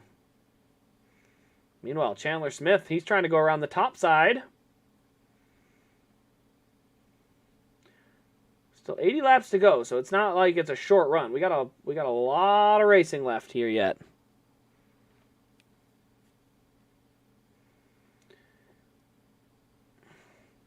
Riley Herbst hanging tough. Oh, I need to get my scoreboard fixed. I'm sorry.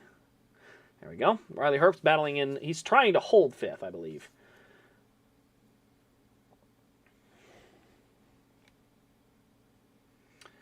Alrighty. We have now reached 79 laps to go. So still 79 laps. That's a long, long time.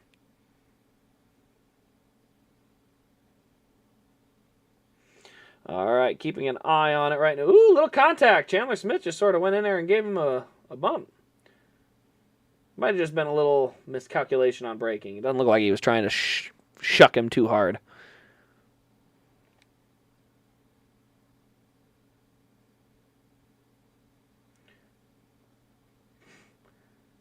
All right, Retzloff looking for 10th. Good, clean race so far today. You know, I'm sure that it's Martinsville, so there's little contact, but he's kept himself out of trouble. Strategy-wise, he's, stayed in contention, hasn't really done anything to really hurt his race, and he's just hanging around. Great run for the 31 car.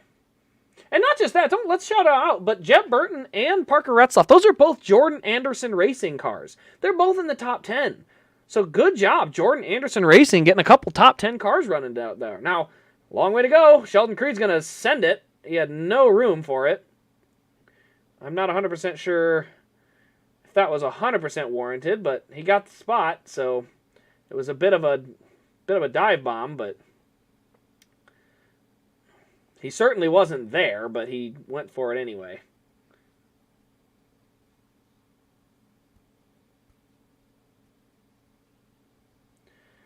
So now it's officially 75 to go. Retzloff now back to 12th.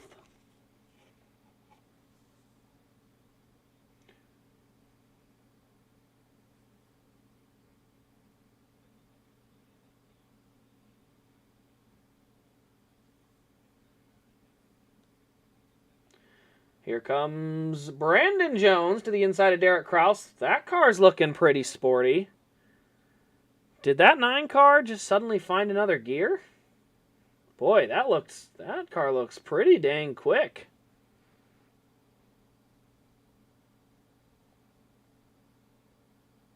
Diecast 1, games 2.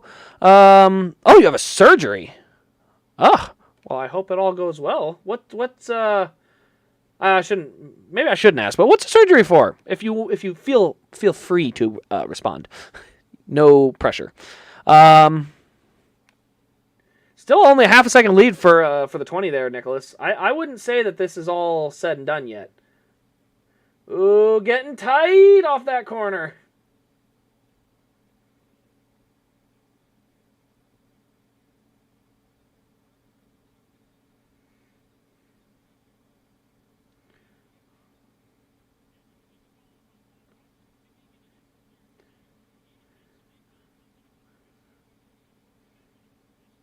Still half a second by the looks of it.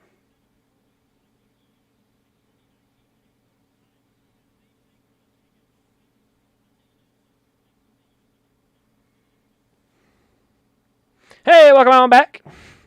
There's Clyde. Oh, we got a double bump and run.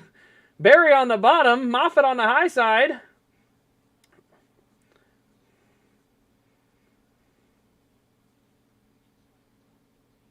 Let's go.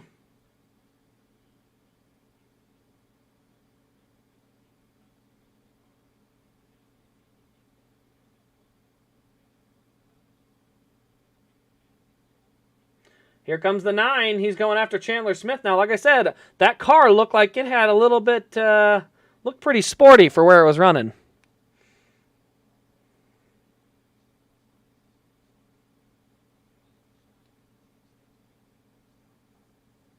Has Josh Berry got newer tires?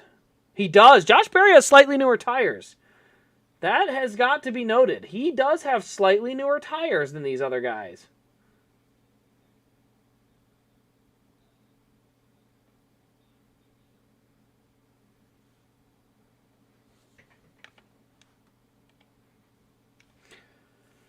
Cole Custer's got our second spot right now, if that's what you're looking for.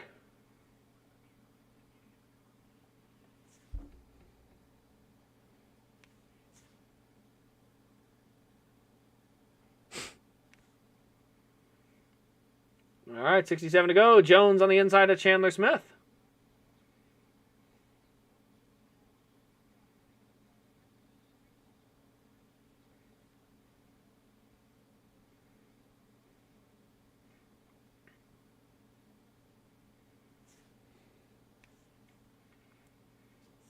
Where is the thing? I'm trying to see. There we go. Ooh, real tight between Kraus and Chandler Smith there. Honestly, Kraus has done fairly well this year in that 10 car. That 10 car is not, that's not a race-winning car. So for him to take it and run top 10 with it is, I wouldn't say it's like cup-level talent type thing, but it's definitely impressive for the runs he's had in that car so far.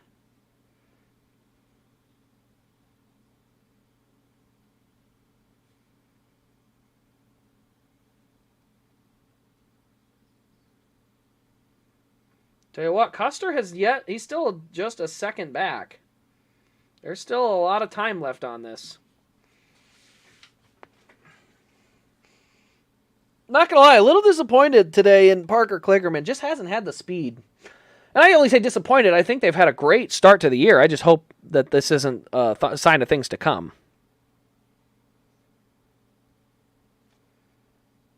Sam Mayer are going to go on the outside of Derek Kraus. He's looking for that spot.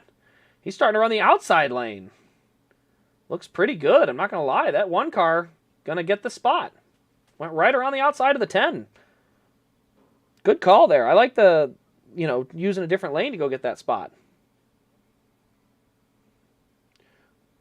Ryan Sieg looking to the inside of Truex. That's a battle for the 18th spot.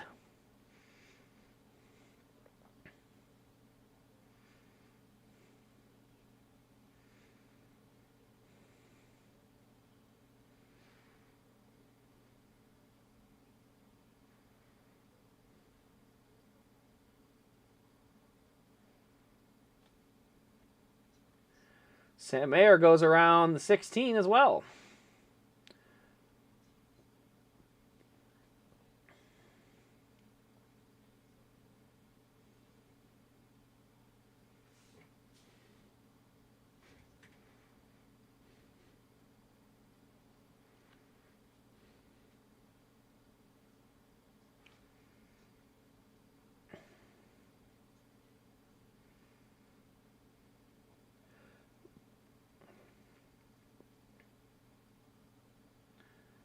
Allgaier trying to get, looks like 17th. No, 16th he wants from Kaz Gralla. It is John Hunter's race to lose. He does have the best car. He's out front. But we've still got 57 laps to go. We got a long way to go yet.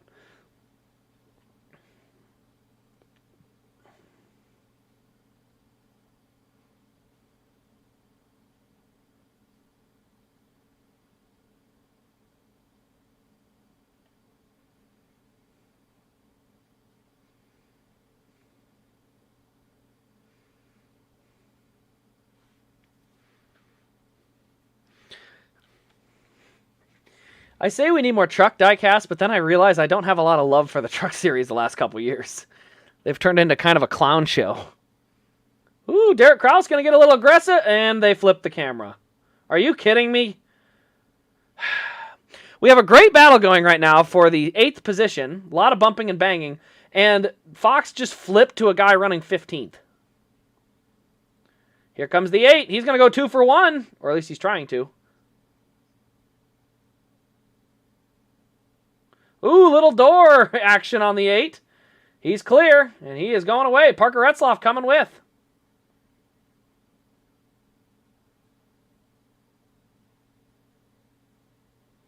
So Josh Berry up to 8th.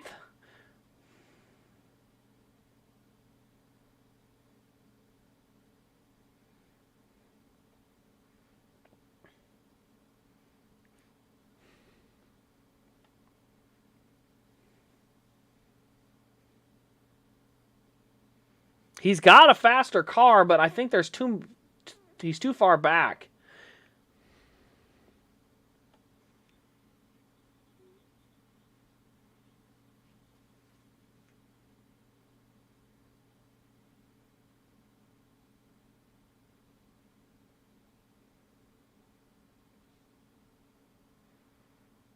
Yes, you will have non-stop Dawson Cram jokes.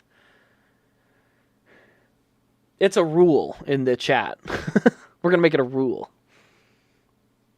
Why are you showing a pit box?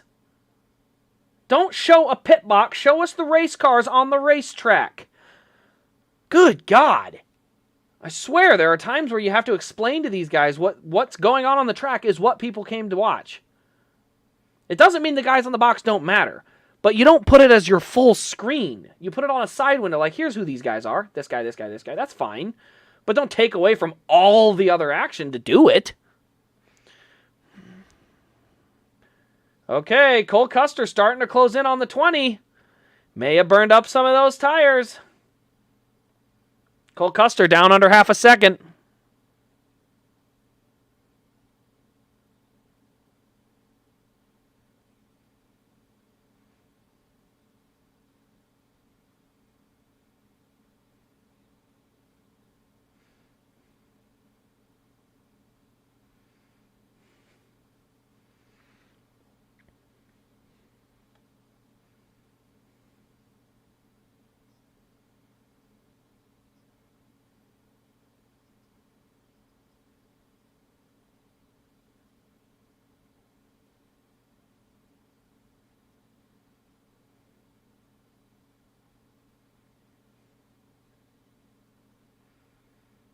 Hemrick trying to look at Sammy Smith now.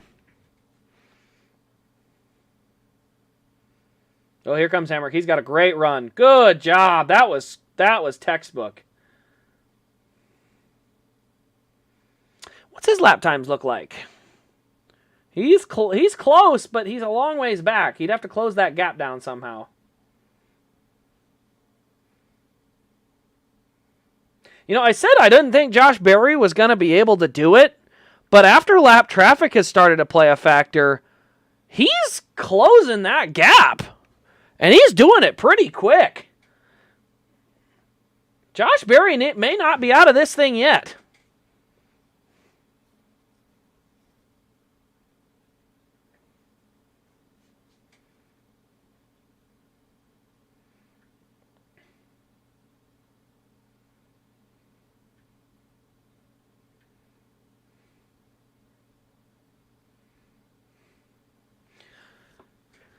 .45 laps to go.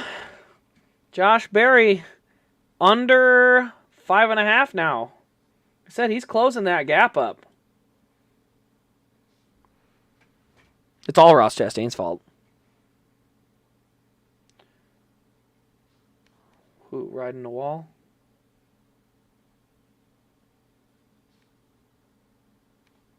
They said no caution, so did they get him to pit road, whoever it was? They said riding the wall. Does that mean he just scraped it, or was he actually, like, riding the wall?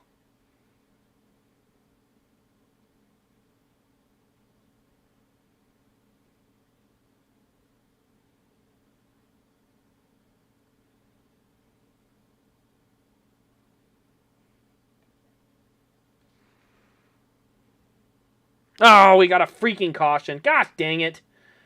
Well, we're going to have pit stops and that stuff, but, man, this race was getting good. It is a 51.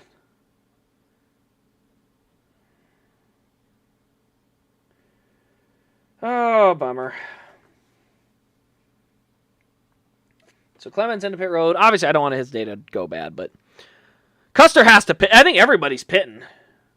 So the only guy, like I said, I don't know. I don't believe Justin Allgaier has any tires left. I don't believe Josh Berry has any tires left. So unfortunately, they are going to be out front by themselves. Possibly Josh Williams could stay out with them. Alex LeBay maybe. Leland. I mean, some of these guys, you just pit because you should. Like you don't stay out because it's bad for you. You're gonna get punted. All right, so let's wait till we get our pit stops here. But we have got some. I don't want to say strategy because at this point it's 4 tires and fuel, right? 40 to go. That's enough time. You got to take what you can get. All right, let's see what happened to the 51. Oh, just lost it. Looks like he must have had a brake issue, or yeah, it sounds like that's what Logano thinks, but yeah. Yeah, Moffitt's almost back getting into the top 10 area, so he's getting closer. All right, pits are open. Here they come. I'm trying to see. Nobody's staying out so far. All right, just hit your marks.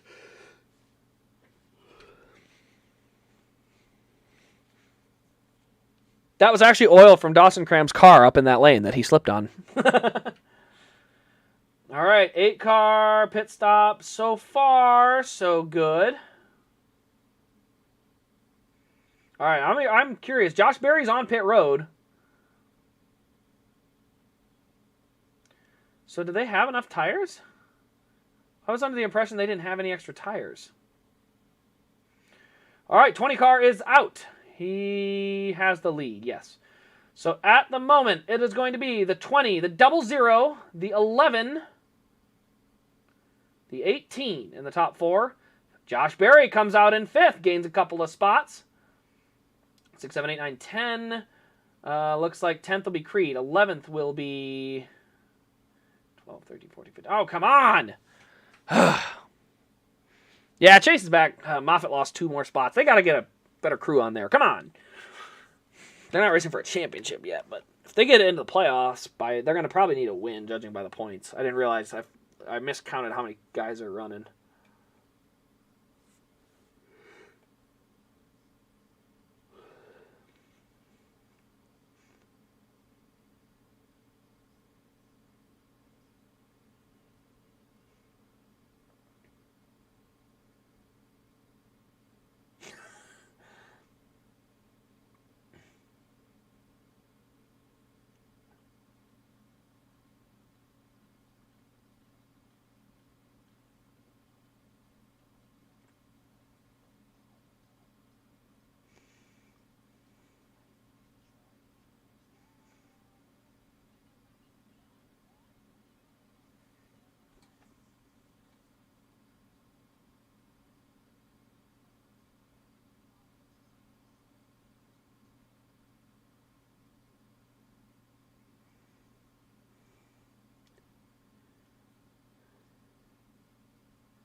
All right, under commercial at the current moment. Oh man, Moffitt went from 14th to 18th. Come on.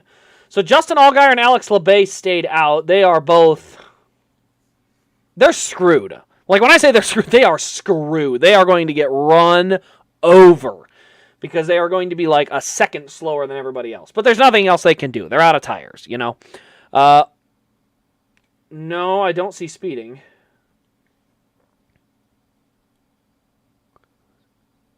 Moffitt to the 4? Yes.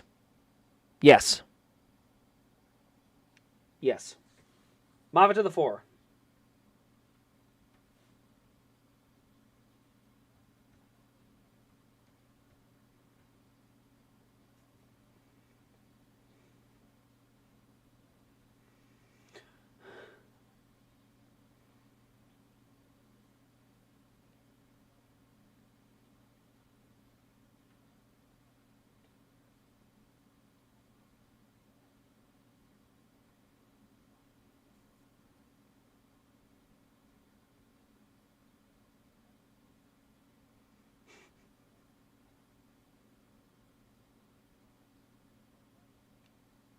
All right, still getting ready for the choose.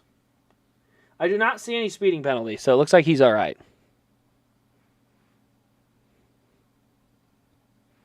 So yeah, he's all. It's whoever posted it was wrong. All right, choose code is out. Allgaier low. Oh, Alex LeBay high. 2 more low. 1 high. For 5 low. There's a lot of room to be gained up top now. That's a lot of cars taking the bottom right now. 2 more to the high side. 1 low. 2 low. Oh, it's going to be a mess up here.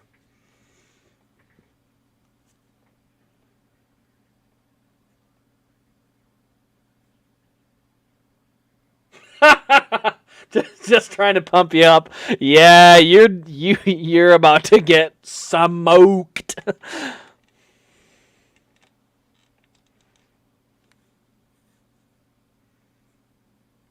All right, 34 to go. Coming back to the green flag. Race is on. What's he got?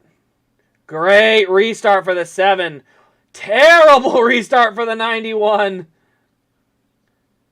Sammy Smith to the inside of the 00. Meanwhile, the 7 already getting passed for the lead. The 20 to the bottom.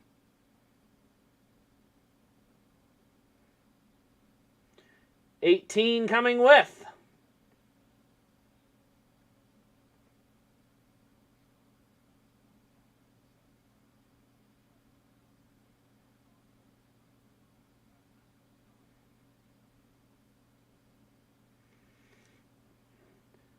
Sheldon in the bottom of 3 wide. They are 3 by 3 at Martinsville. Oh my goodness. You can't do that here.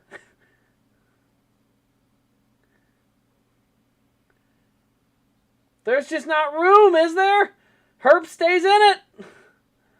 Oh my goodness, there's just no way.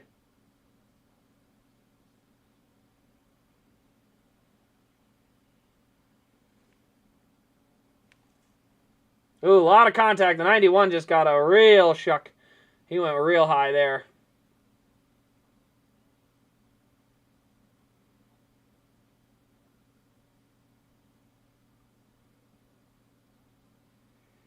Top 3 all right together. Tell you what, that 18 may be there. Oh, we got a huge crash here. What happened here? Riley Herbst and Sam Mayer. Something happened.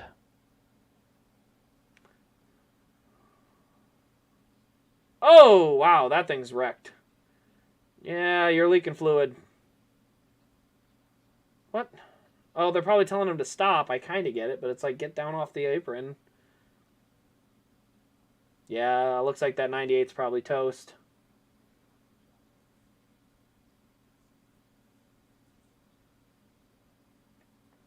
All right, let's see what happens here. Oh, is this a 19? All right, so Sam Mayer looking to the bottom. The 19, oh, wow, he just sent it. 19 just sent it in there hard. Not much. I don't know that there's much he did wrong there, Sam Mayer. He kind of got taken advantage of. Because he was on the right line, and the 19 just, I mean, sent it in there. He wasn't even, oh, man, you weren't even up at his door yet, man. I don't know. It's hard to... you got to put it on the 19 to some degree. You got to be further alongside. You can't just dive in and hit the guy in the corner like that.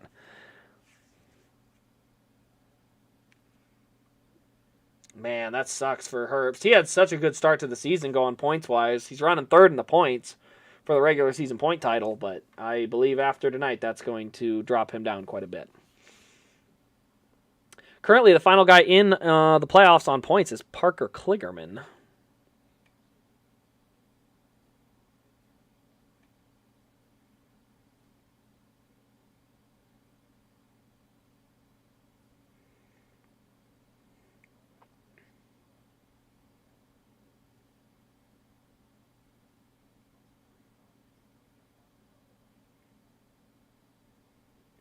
He done flipped the bird. Oh!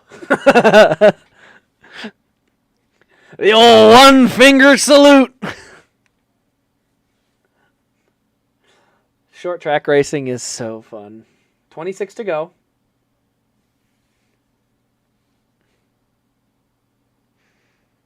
And? I don't say and. I love it. Personality, man.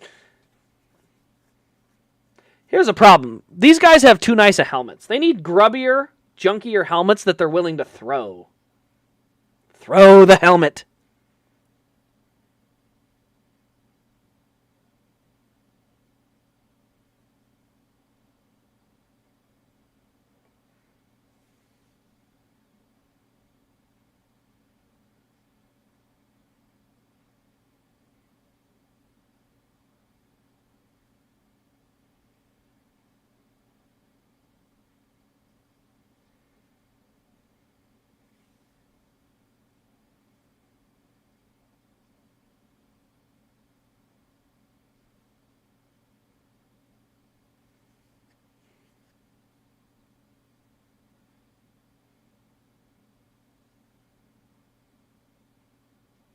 Are they trying to fix the 98? It's never getting back on track.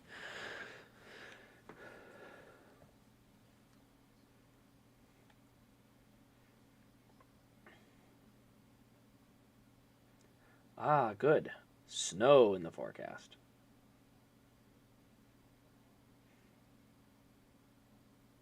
We got beef!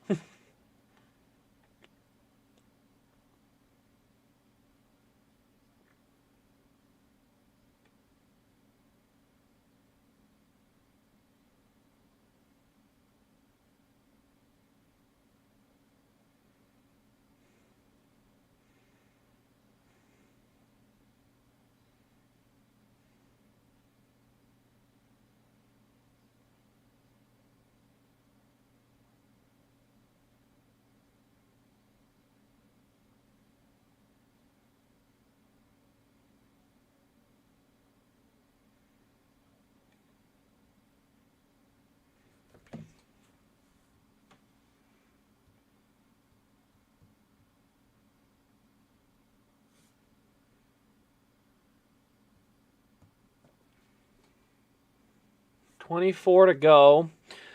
They're still cleaning, so I'm going to assume it'll be at least 20 to go before they get anything ready.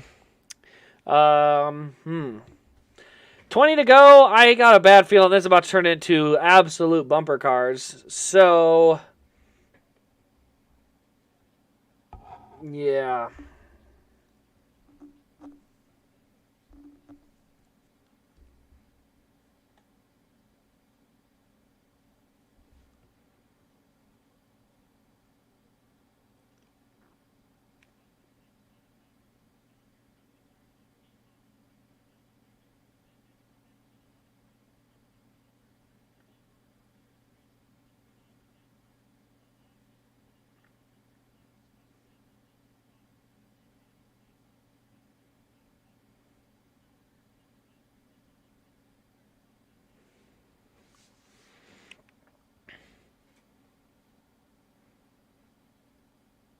Drivers have to have Jimmy Johnson rookie season in order to be good. I don't know about that. I think part of it, and this is actually due more to the horsepower reduction. The more horsepower you have, the more flawed you can be and still win because of your speed, how naturally fast you are. Now, once you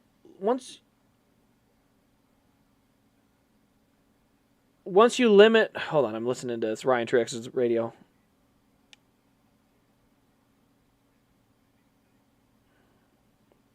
All right, so you didn't even see it. But anyway, the point of it is, because of the way they have it set up and the lower horsepower is, you don't get to be naturally fast and make mistakes and be able to potentially overcome them.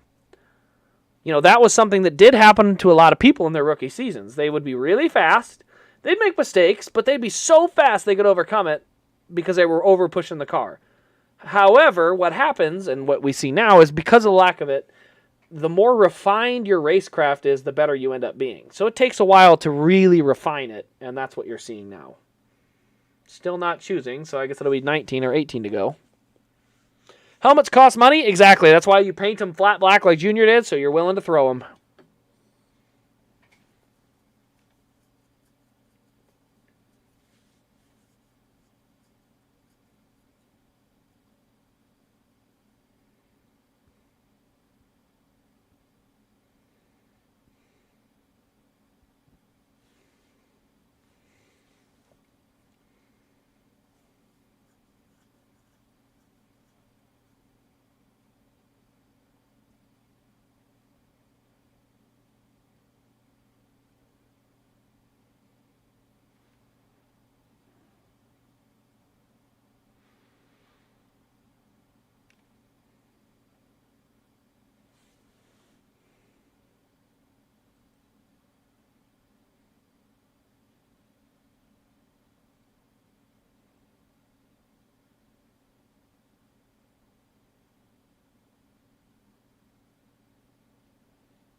All right, choose has taken place.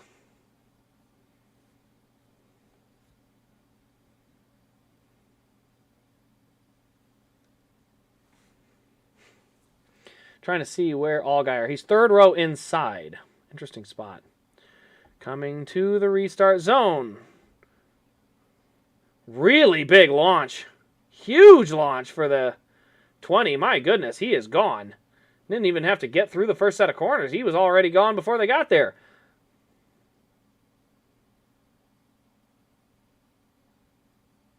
$18 laps to go.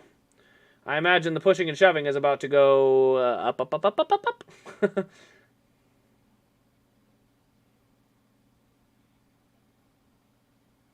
Oh, we got a smoker.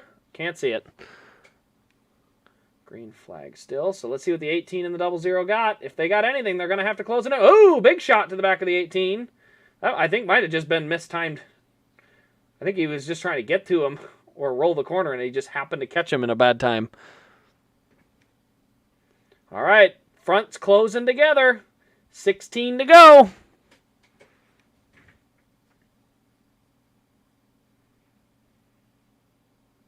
Who is that way up by the wall? Chandler Smith, I think. Yeah, that's Chandler.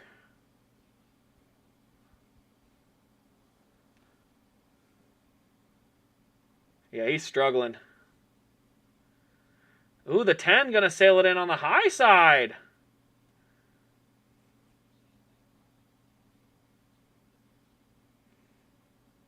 Moffitt looking for 9th. Or no, that's 10th. That is 10th. Justin Allgaier has held on those old tires fairly well. He's still in 4th. Oh, big slide out of the 18. Here comes Custer. He's going to get it. He's got 14 laps if he's going to get there.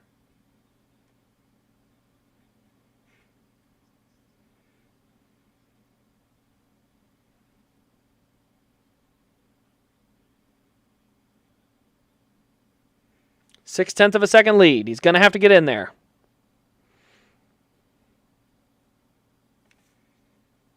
$12 to go. Not sure. We're going to keep an eye on how much closing rate we get.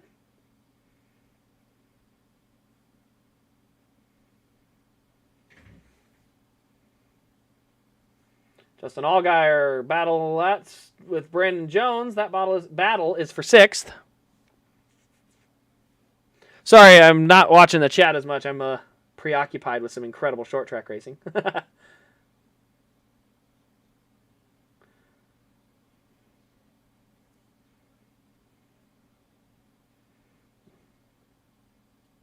Ten laps to go.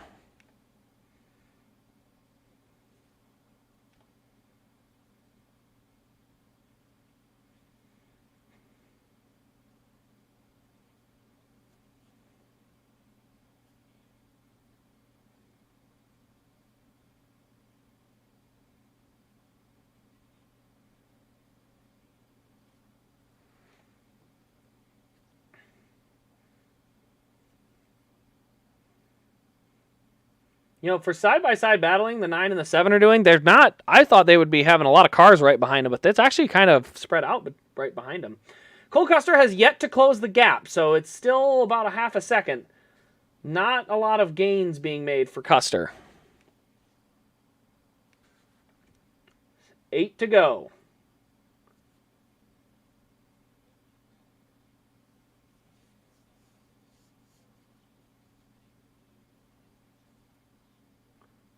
Man, their camera work is so flimsy. It's literally flipping back and forth. You can't see anything. Who's in 4th? I think it's Barry's in 4th. I really can't tell because it's so freaking... They're flipping cameras like every 2 seconds. And they're zooming in too far, Fox!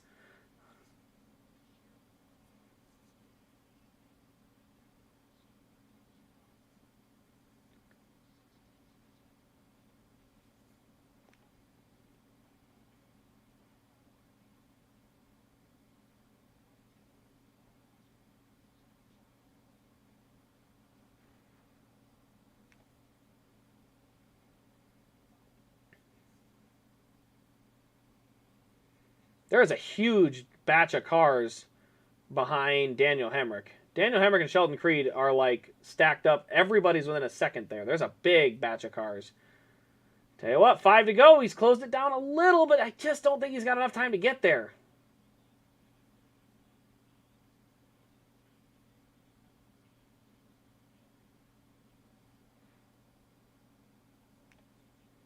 Four to go. It's going to take a big slide out of the 20.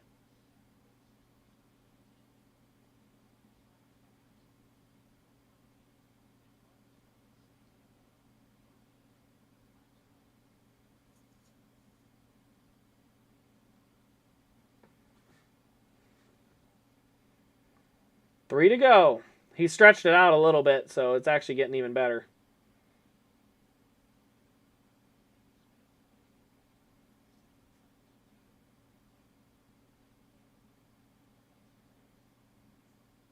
Yeah, starting to stretch out. 2 laps to go. I think John Hunter's got this one in the bag here.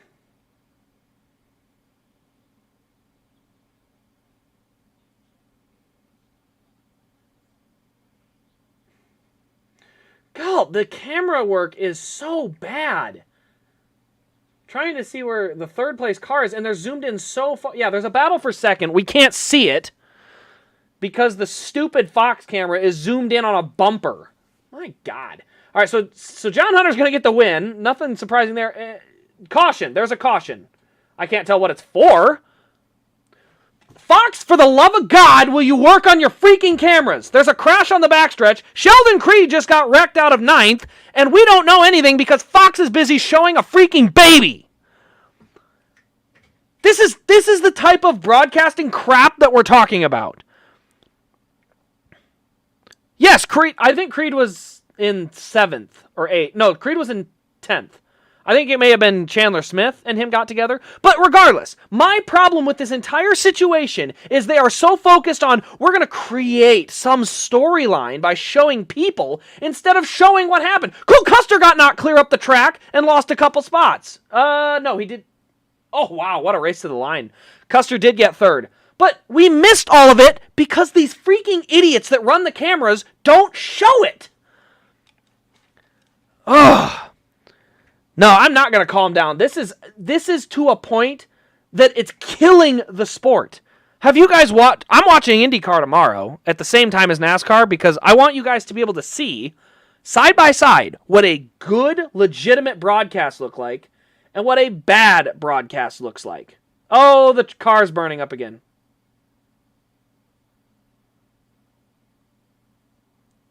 Hey, look, mud flaps are on fire.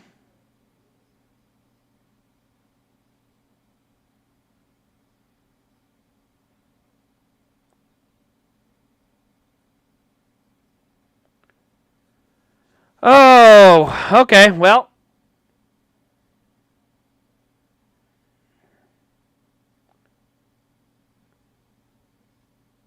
Good gosh.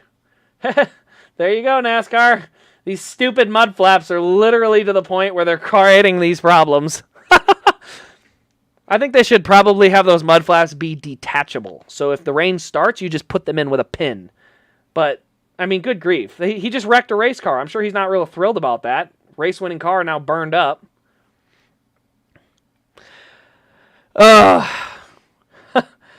Now they're going to have to make the raced version. A lot of times they don't make John Hunter cars because he doesn't have a lot of popularity. That right there may have got this car made.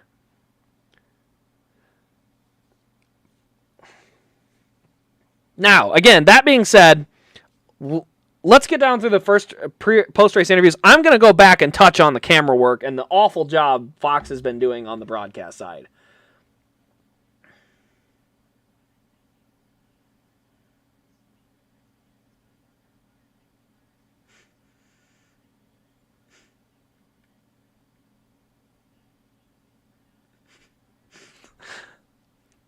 That's actually really ironic that the sponsor is literally a fire extinguisher. That's hilarious. Are you kidding me?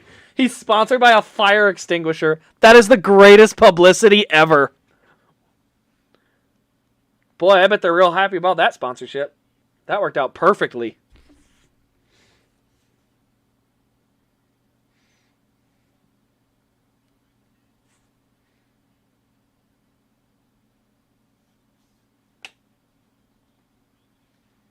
Oh, Dash for Cash win. Good for them.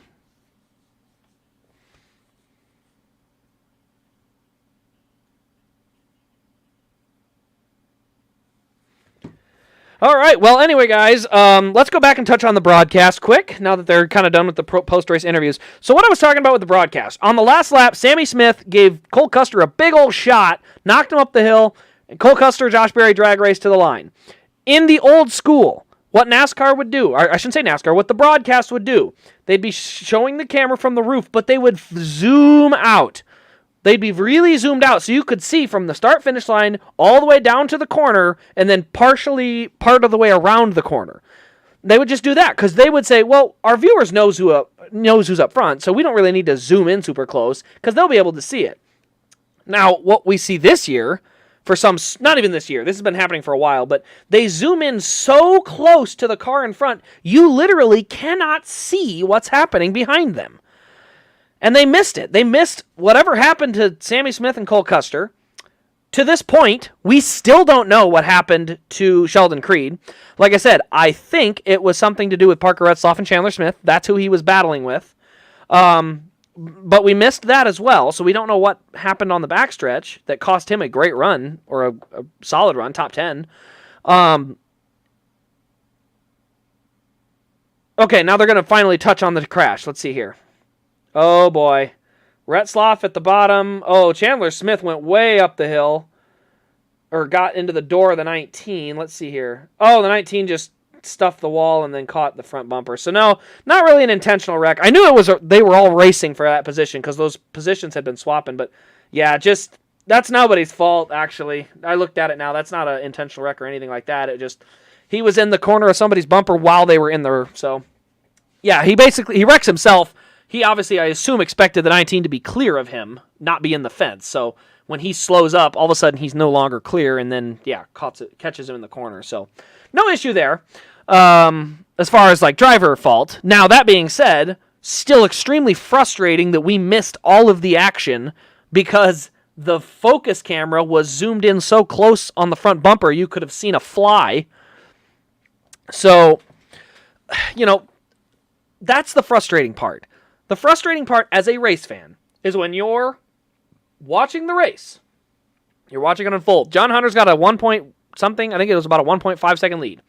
So John Hunter's got a 1.5 second lead going into the final corner. So, okay, John Hunter's going to win this race. Zoom out. We don't need to see that up close. There's nothing crazy to see. And here's another perfect example. Ross Chastain doing the Hail Melon had a specific camera on Ross Chastain. So it works out because of the playoff implications. But if the cameras are zoomed in too far, which a lot of them were, if you look at like the battle cams, it doesn't, you're not really sure what you just saw. Also, yes, shout out Justin Allgaier, Old Tires finishing 6th, not 7th, 6th. That's right, 6th. Yeah, I was trying to look at from that camera, but you can see the camera view they did use finally by the end when he crossed the line. So I'm going to pause my broadcast real quick on Hulu, and I'm going to go back so I can show you. Because now I'm no longer within the copyright strike. Okay, so now we're going to go back. And I'm going to show you exactly the camera they used. Okay. Let me hop over quick. Oh, God. There we go. Okay. Let me flip over my Xbox camera. There we go. Okay, guys. Here's the shot they used at the end of the race. Okay? This is the shot they used. This is a good shot. It's zoomed in too far. You don't need to be this close.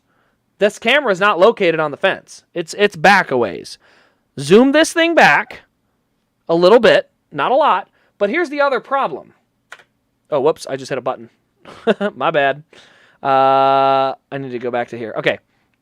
So, the other issue, right when the 20 car crossed the line, like I'm saying right as the car crossed the line, they flipped to an infield shot of his wife and daughter, baby, whatever. I don't know what, his kid. So they flipped before we got to see the race cars come to the checkered flag. Like, these are all little details, but they matter. And this is why Fox, in my opinion, has done a horrible job of bringing the sport to the people. So, let's see here. Let's go back. Let's go back to the last lap.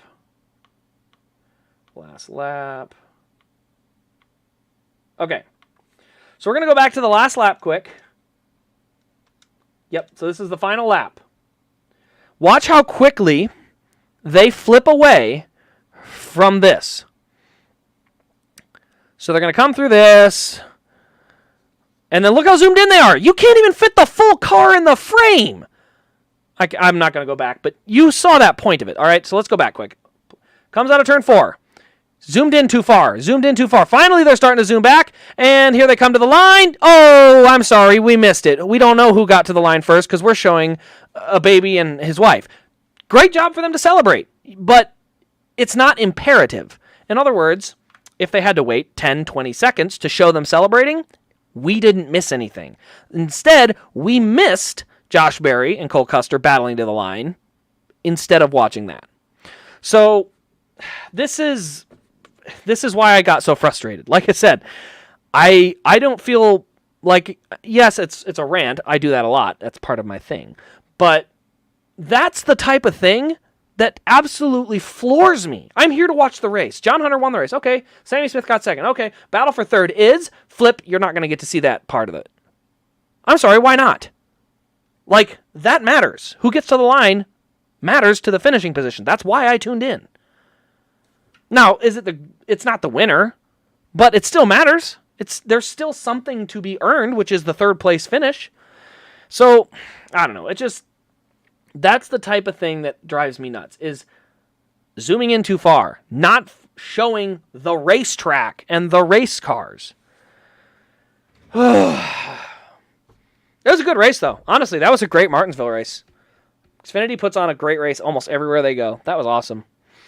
Good race. I feel like if IndyCar's NBC or IndyCar on NBC, if that team of people, broadcasters, camera workers, whatever, pit workers, all of them, if that team of people broadcasted an Xfinity race, I don't think people realize the massive jump in quality that we are not seeing right now. I mean, that's the type of thing you would watch and go, oh my gosh, it's been this good. Yes, it's always been this good. You just didn't see it. Because if you're not at the racetrack, you can only see what TV shows you. And when TV doesn't show you anything, literally, they zoom in on one car, they're not showing you anything. So in your mind, that last lap, it was all single file, right?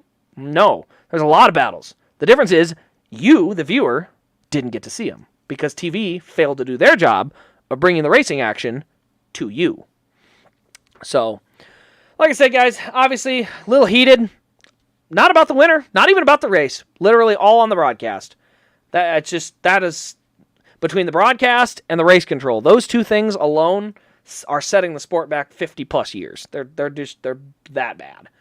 But shout out Brett Moffitt, top 10. Woo! So channel favorite gets another top 10. And outside of that, guys, that'll pretty much wrap up the stream. I hope you guys have enjoyed. We will be back tomorrow for the 400 lap race. Chase Elliott returns. So we'll be back for that tomorrow afternoon. Hope to see you all there. Thank you all for tuning in tonight. See you tomorrow afternoon. Yeah, that's all my announcements. I didn't have any other announcements. I think the green flag is at 2 p.m. Central Time, 3 p.m. Eastern. So 3 p.m. Eastern is when you should expect the stream to start, just so you know. So 3 p.m. Eastern, they moved the start time up. So anyway, guys, thanks for watching. This has been Race Craze. We'll see you tomorrow.